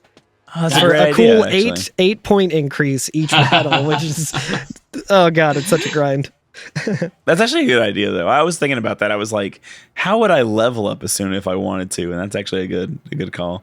I think the best way to do it is honestly just have like that be the dedicated move that you use in battle, like over and over again. Just like that'll level it up quicker than the other one, but. I don't know how much y'all have talked about this in previous episodes, but that's one of my favorite things about like the under the hood mechanics of this game is that you can level stuff up by using it on your own party members. Yeah. Like one speedrun strat early in the game is you can when the party is just like the 3 of them plus Minwoo, you can have Maria and Guy, who are trying to level up their unarmed strike, just punch Minwoo in between rounds to like get their level up, and beat up because the Minwoo nerd. has like pretty high HP by comparison, so it's like he's got high like spirit or whatever. They're just like, you nerd. He studies the Bible. Where your stuff, Minwoo, in a locker. Oh. Speaking of, so you alluded to the Sunblade, right? Which we can get on the 6th floor of Castle Palamecia, which is a good weapon. I currently have it equipped on Furion. Good stuff. What does it actually, let me see. What does it do? It has higher attack, and it is extra powerful against the undead. So that's nice. What's up. Very useful. It would have been useful in that other battle that you were just talking about. Indeed. But it is the chest that's guarded by the Lamia Queen and a bunch of Corels. Curls? How do you Yeah, say yeah. that word?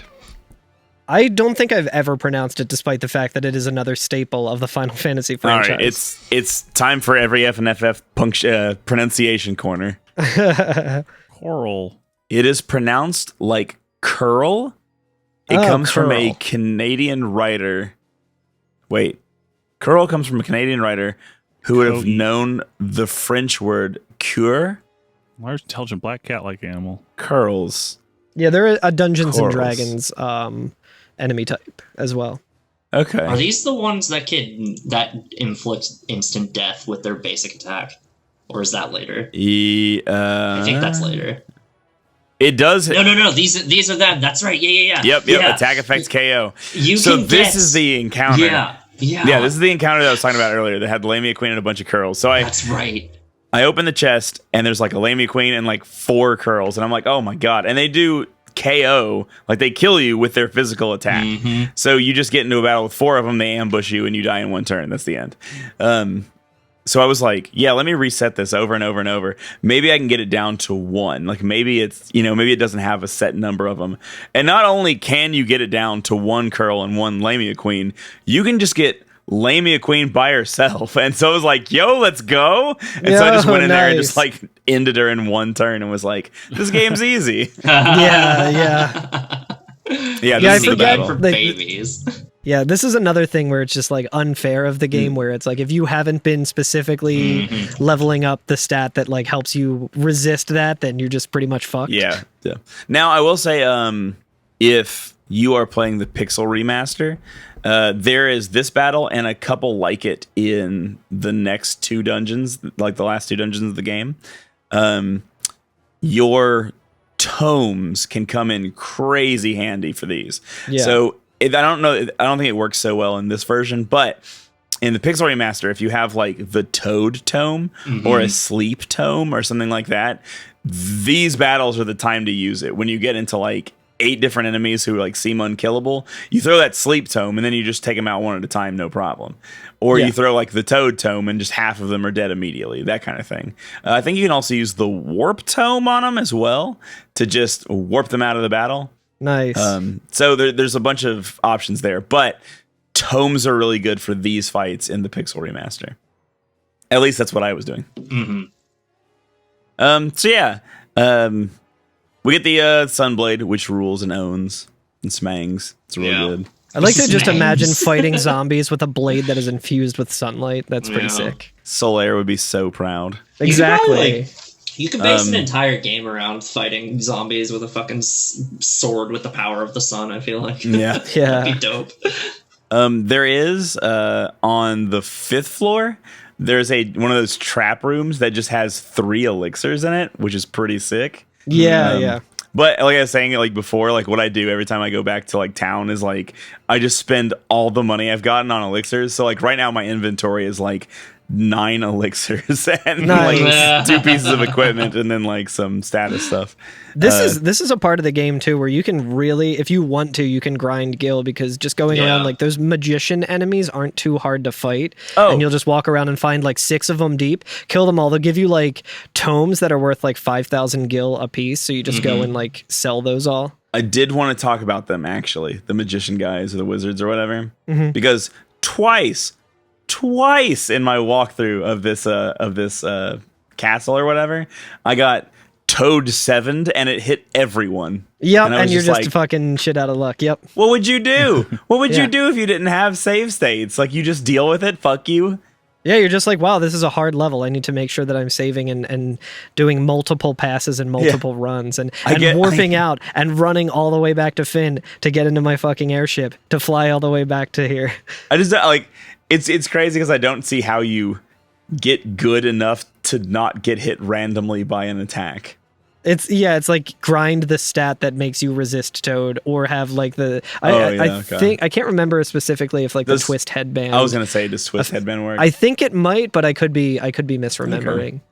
Okay. It's bullshit either way. It's just, I was like, we call that a skill issue, Curtis. Okay. You just need to get good. It's fine. Yeah, exactly. Yeah. If I were you, I simply would not have gotten hit by Toad. Of course. I don't know what I was thinking. It'd be cool if it was like Tears of the Kingdom, where it's like if you're overheating, you can just throw like an item that has water on it at your feet, and then like you get a couple of seconds of things. It's like right before you turn to a toad, you just smash a bottle of Maiden's Kiss on the floor, so there's a puddle of it that you land in as a toad. Yeah, I think, are we ready to go to the 8th floor of Castle Palamacia? Let's do it. Let's fucking do it. I'm sick of this fucking place and everyone in it. Honestly, this is kind of a large dungeon. I feel like it doesn't, in some ways it doesn't feel as large because we now have the ability to like get MP back and stuff and like HP using cures and swaps and osmos. But it's still pretty long. It's still a large dungeon, yeah. That's kind of what I was talking about earlier, where like at this point in Final Fantasy II, my build is at a point where it's not necessarily a challenge to go through the dungeon itself. It's more so just kind of like, and this is only on the Famicom that I'm talking about. Like the pacing of the Pixel remaster is really good and really fun, but for NES, I'm just like, I'm like the fucking Emperor getting out of his throne, like, all right, I'm getting up. I'm going to go through this dungeon and spend a couple fights getting Osmos and curing up after every battle. And yeah, let's do it. Yeah. So we get to the top of Castle Palamacia, the 8th floor. And in the throne room is Leon, right? Yeah. Yeah, so he has declared himself the Emperor, and now it's time to fight him or not. So basically, we walk up to him, and he says, I knew you would come, Firion. You really think that you can stop me? And Maria says, stop, both of you. Why do you insist on fighting, Leon? And he says, do you know what rules the world? Sheer power, and it belongs to me. Step aside, Maria. And it looks like we're getting ready to go. We're going to have this fight. We're going to have this duel, right? But as we're getting ready to fight Leon, the Emperor appears on the throne that Leon just stepped off of, right? I guess in a way abdicated. So the Emperor comes back. He says, from hell I rise to claim the world. You, Leon, the Emperor, that's laughable. Damn. So, Leon's like, oh, no, the Empire is mine. And they have a little, shout back and forth at each other. And then the Emperor starts summoning, like, dark fireballs to surround the party. It's sick as fuck. It's really cool. My favorite line in there is when the Emperor is like, the Empire, I've no use for that anymore. I'm God now, is basically what he says. So, yeah, he summons fireballs around us. He's in the Famicom version. He says, "The Empire, I've no needs for such trifles. This world will fall, starting with you." And the like flames start to encroach on us, right? They like surround us, so there's no way out. And Rickard comes out and says, "Get on the Wyvern." And Furion's like, "Oh, what are you doing?" Rickard says, "I'm sending you back to where you belong." And actually, hold on. Does he fight the Emperor? What happens here? I think what happens is that Rickard is like, we don't see them fight, but Rickard is like basically like puts himself between. He's like, distracting the Emperor as our party escapes. Okay, yeah, because we do get on the Wyvern and we use it to escape, but we've left Rickard to fight the Emperor, right? We think, because the castle just freaking goes up into a Kamehameha blast. Yeah. Which, like, is that a thing that, like, Rickard could do? Was that maybe his move? I like this fan theory that Rickard actually survived and just like Rickard ended up in hell and fought his way out like Hades. Yeah, you joke, Carl, but that's literally have y'all played the Dawn of Souls version of this game, the GBA version? There is an entire post-game version, like where all of the party members who died throughout the game basically team up to fight the Emperor in the afterlife. It's fucking so fucking sick. That's like a Dragon Ball Z arc. I was gonna say they have to run Snake Way. Yeah. I do like what he says in it's all of them trying to get to King Kai's planet. I do like what Rickard says right before like squaring up to the Emperor, right before all of that in the Pixel remaster. He says, "You may have a little trouble spilling the blood of Rickard Highwind, last of the Dragoons." Oh wow, that's sick. Yeah. He's so sick. I love Rickard. That's awesome. Yeah. But yeah, so we are able to escape on the Wyvern. Rickard is now presumably dead. And if we had the Wyvern in his inventory during that scene, we get to have another inventory space for items. Yay. Yep. Very nice. I'm That's good. definitely going to be doing that because I am running low on space. Yep.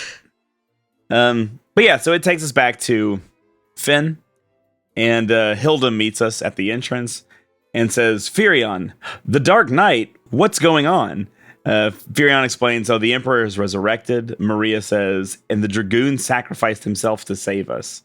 Hilda says, Joseph, Minwu, Sid, and Rickard, how many more must die?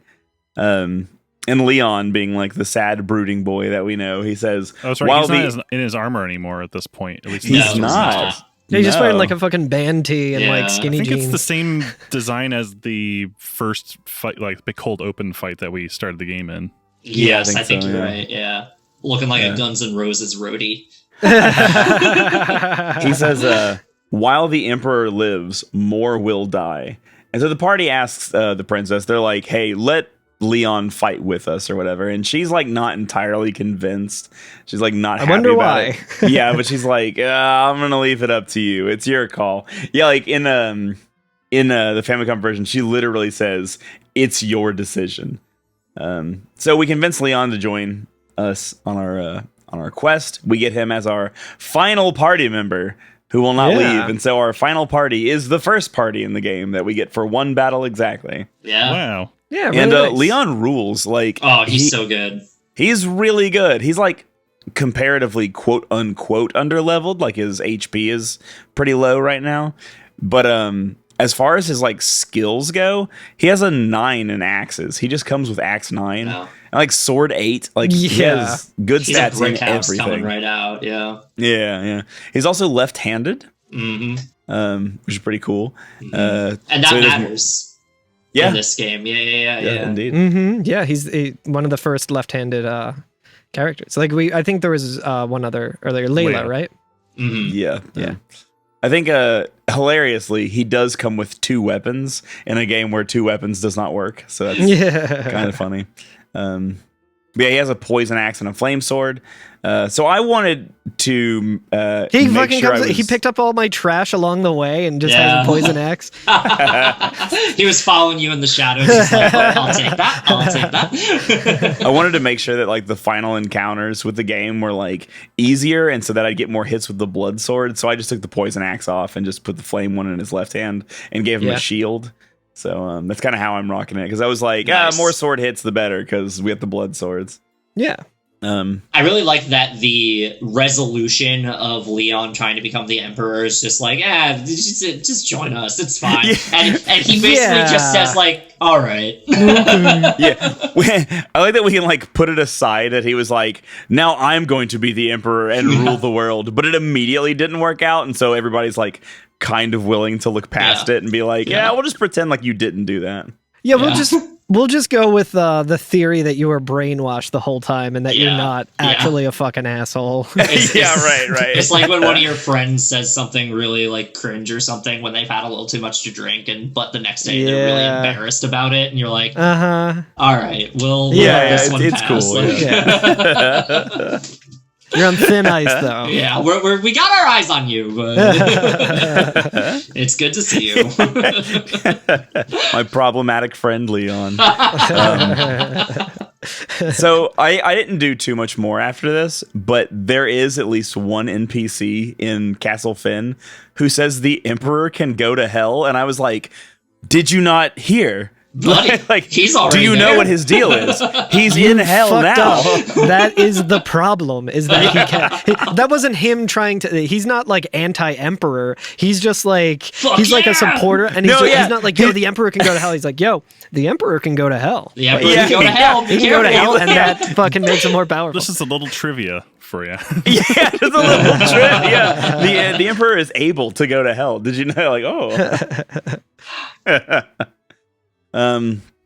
but yeah. So Hilda and some other characters tell us that the next place we're going to want to go is to the Hell Castle Pandemonium. Yes. Right? What a cool fucking name. But how do we get there? How do we get to the Hell Castle Pandemonium? To be entirely honest, I'm not sure how we get to Is the this Hell like the Castle Hotel Pandemonium. California? There's when you talk to Hilda, she'll mention the Jade Passage, Oh, yeah. Indeed. which is what the Emperor used to open up the path from Hell to the Earth to flood the world with all these monsters that we've had to fight for the entirety of this game.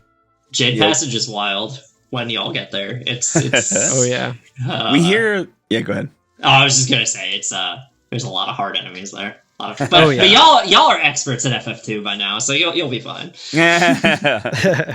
Just save and reload like Curtis every time. Yeah, something happens. literally, exactly. that's my Yeah. strat for it, because I'm sure a lot of it is undead enemies where my Osmo strat is going to not hold water. My drain level 9 or 10 is just absolutely useless. All it does is just kill Maria instantly. Blood sword? No. Yeah. Fucking screwed. But yeah, so we have to find the Jade Passage, which someone says it's like west of Mysidia, I think. I think there was mention of Mysidia and the Jade Passage Yeah, earlier in the something game like as that. well. But I'll figure that out. We'll figure for it out next next time. episode. So, is there anything else we want to talk about this episode? Any other things? There is a little side quest we can do now, but maybe we'll do that next time as well. Yeah, we can do that yeah. next time. Okay. Well, good. That's the Empire, baby. Fuck that shit. It's over. Yeah. Hit the bricks. Hit the bricks. Get out of here, Palamacia. Don't even. I don't I even like how know much her. of an inversion this is from future Final Fantasy games. Normally in Final Fantasy games, we have to power up and fight kings and religious leaders, and eventually we have to fight God. Here it was more like we have to go to fucking hell and kill Satan. Yeah. Which in some translations, I do like how they call like the Emperor or the final boss Satan. Yeah. Actually, There's the wiki page of Satan, right? Who's the final boss of the one you were talking about, Cease? You know where you like go to hell. Do you fight Satan? In this game? In the Dawn of Souls version? Oh, in the Dawn of Souls version. Yeah, it's basically like in the Dawn of Souls version, you take control of like Minwu and whoever else, and they're in heaven. Minwu they don't and use Joseph. the words like heaven and hell, but like they're in the good afterlife, and they get called on like a mission to go fight the Emperor in hell. They're on basically. King Kai's planet, and they Yeah. get sent to the home for infinite losers. Yeah. I haven't Because played Cell it and since I was- Frieza have teamed up down there. Yeah, I haven't played it since I was a kid. But the Dawn of Souls version, I played FF1 on Dawn of Souls. I never played FF2 on it. But when I heard about like the post game content, I was like, "Oh, sick DLC for my I'm Game actually Boy kind of Advance." curious Yeah. about that. Maybe I kinda wanna we'll do a couple extra episodes A at some point bonus covering episode, Dawn of yeah. Souls, and we Yeah. will call it John of Souls. Oh, that's pretty good. That's pretty good. Yeah. So, anything else we want to say about this part of the game? Welcome to the Jungle. Castle Pandemonium. Get ready for a banger on the soundtrack. Pandemonium. Oh, is great I've heard, music. yeah. I think that's our theme song this season. Oh, sick. It's a song that gets reprised for FF9, if I'm not Yes. mistaken. Yes. Oh, yeah. During the Garland Pandemonium stuff. Yeah. So kind of mashing up FF1 and FF2 in that. I can't believe in that they one dungeon. reused assets in Final Fantasy IX. I know, it's such a shitty game. Shit game, don't play it. FF2 on the other hand. play that game. Yeah. FF2 is a great game. That's my last thing. Well, Cease, thank you so much for hanging out with us today. Yeah, thanks for having me. This has been a lot of fun, and happy to talk everything from FF2 to John Goodman to whatever the hell else came out. John I feel like I've been in a bit of Now a I'm thinking about like fugue state. Philadelphia, John Goodman. Dawn of Goodman. John Goodman. John of... John Goodman of Souls. All right. Where can people find you? You can find me on Twitch. I stream somewhat regularly, mostly speedruns and other stuff. Twitch.tv/Ceaselessly. I'm not going to spell it. You can It'll be on the show notes. I also link in the almost said S. But yeah, twitch.tv/Ceaselessly. I'm also going to be running Final Fantasy IX at RPG Limit Break Hell next yeah. week. Oh, I don't yeah. know when this episode is coming up, so the marathon might be over by then. I'll but- see you there. And I'll see Curtis there. Yeah, we're Hell both gonna be there. So be on the lookout for that. It's fun. I like to have a good time. Come hang out. Yeah. Highly recommended. Thank you. I will not be running, but you can see me in the background in the chairs as they. Curtis is going to be cosplaying as John Goodman. Yeah, that's right. Can't wait. All right. Well, Emperor's New Groove with John Goodman. Full circle. Alex, you want to send us to hell? I'd love to. Thank you all for listening. Thank you again, Ceaselessly, for coming on. Thank you, Night Around, for the theme music, for the intro music. Thank you, Nobuo Uematsu, for writing the game music. Thank you to the Gooch for the game. Be sure to rate, review, and subscribe to us wherever you're listening to us. You can call or text us at 530-MATERIA. You can find us at everyFNFF on Twitter, Instagram, YouTube, and hop into our Discord. And the last podcast egg has finally hatched. And the last podcast egg has finally hatched, and the podcast is speaking towards Fynn. Podcast and podcaster are together. Oh, beautiful. goodbye. That was real sweaty.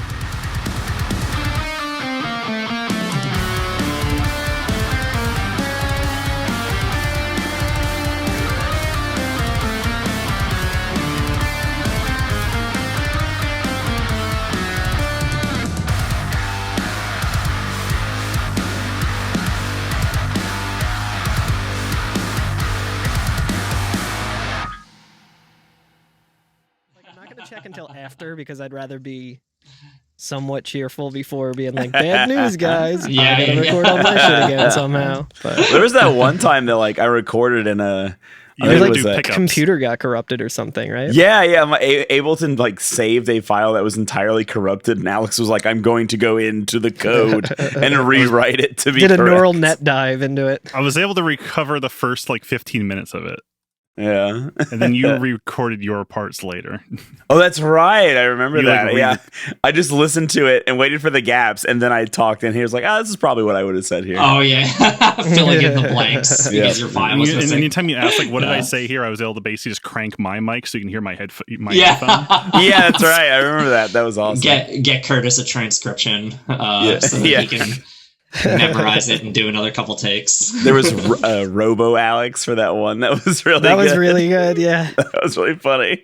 I used text to speach for like half the episode, That's so yeah, funny. we're like, what do you think, Alex? Well, I liked it but pretty no one well. else is like acknowledging it Yeah. because they don't, yeah, because it's already been recorded. That's awesome. I'm just like, be very poetic and speaking like a sad robot the whole time. Okay, well, I am ready. Are you all Sad ready? Robot is J.J. Abrams' less fun and serious kind of thing. And more of This is A24. But it also has Will Smith in it. a- Also, Wait, did that have Will Smith in it? what? What? You're talking about iRobot? iRobot, yeah. It Yeah. sure did. Oh, Kind wow. of Bad Robot, his studio that made Cloverfield and Star Trek. And Lost. Oh, okay. Because I was I going to do say, like did he make that? I do like the idea of a Cloverfield sequel where the monster is just depressed. And like, it's like, I don't really feel like haunting today. yeah, it's called 10 Cloverfield Lane or whatever. I just don't have it in me. Yeah, 10 Is that Cloverfield the Lane. is that the I one didn't with see John that one, Goodman? but I heard it's John Goodman and Mary Elizabeth That's Winstead. right. Right? That's right. The irony is that he plays a John Badman in that one. Oh no. It was It's kind of like it's a misery type of thing. I'm more of a fan of John Everyman. You know? Stay tuned for the third part of the trilogy where he plays John Sadman. Yeah, the John Goodman trilogy. You could do an Yo. entire like chaotic neutral, like lawful neutral, just with variations on John Goodman's name. Kind of like, have y'all ever seen that one that's like Insane Clown Posse Neutral Milk Hotel, like alignment chart? I have not, but that sounds amazing. I always think about that too, and I'm like, okay, I don't know where everything fits in, but I know like the chaotic good is like Andrew WK, and like the lawful good is like Weird Al Yankovic. Yes. And then like I forget, I had like a bunch of them, but I can't remember specifically. Was it Good Charlotte was on there? Yes, Good Charlotte was the third band on the alignment chart. Good Charlotte, Neutral Milk Hotel, Insane Clown Posse. My favorite personally is Neutral Clown Posse. AI to replace a few good men to be just a few good men. Oh yeah, I've seen someone did that as a poster. Just That's all so John good. Goodman. Yeah. Oops, all Goodmans. Yeah, I'm surprised there's not like a discount bin Goodman trilogy DVD collection of like Insane Milk Hotel. So good. Tag yourself. Yeah. If there was such a thing, Carl, on like if I was like in Walmart and there was like a 3-for-1 like John Goodman DVD for like $5, I would buy that in a heartbeat. Oh I would yeah, not absolutely. even think about it. It would be involuntary. It'd be like The Big Lebowski. Yeah. What's it called? Oh Brother, Where Art Thou? Bart and then like and some Fink. weird one. Barton Fink. Oh, man. That would be a wild vibe for like John Goodman's box set to also coincidentally be a Coen Brothers like box set. Oh yeah. I mean that would make sense too. Yeah. It would make sense, yeah. He was also in that movie that was produced by David Byrne of the Talking Heads. Oh, Oh, really? was he? Oh What was yeah, it that? was like True Stories or something like that. True story. I was gonna say True Lies. That's not right. I'm bookmarking this for later because that is an intersection of my interests. It's a good movie. It's Yeah. it's a very interesting movie in the way that it doesn't have a like primary antagonist or Yeah. primary conflict. It is just scenes from a town where hilarious things happen. That rules. I love Yeah. I love movies and like books and stuff where like there's no like real plot or conflict. Yeah. It's very interesting. Like the way everything is like laid out to the audience is I don't know. It's interesting. You have to watch it and like let me know what you think about it, or like let me know what you think the point is. Yeah. Because I have an opinion on what it means. It feels very, I mean, from the concept, it feels very like Linklater-esque, where it's kind of just like a tone poem. Where Yeah, it's just people vibing while the cameras are rolling.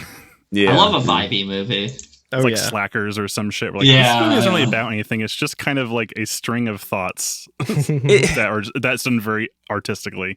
Yeah, it's just weird because there are like several points where like someone will give a speech about like building malls and shit or like corporate takeovers and stuff, but it's done in such a like the person genuinely believes it and then the movie does not like scorn them for that. It's very weird. Huh. It's very odd. But it's sick and cool. I sent nonetheless. I sent a screenshot that doesn't make sense without the context that I was going to add, but I didn't want to interrupt anyone.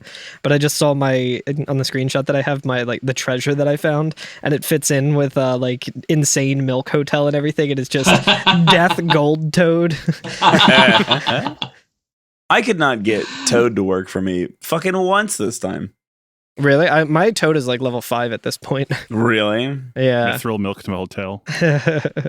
I hope nobody's undead for the rest of the game because Drain is pulling weight in my game right now. All right, does everyone want to have a round of one applause for me? Sure. Yes. This is our sync clap. I'm sorry for recording 7 minutes of audio before the Talking clap. about- It's mostly Some John bullshit. Goodman, so it's all gold. On the 4. 1, 2, 3.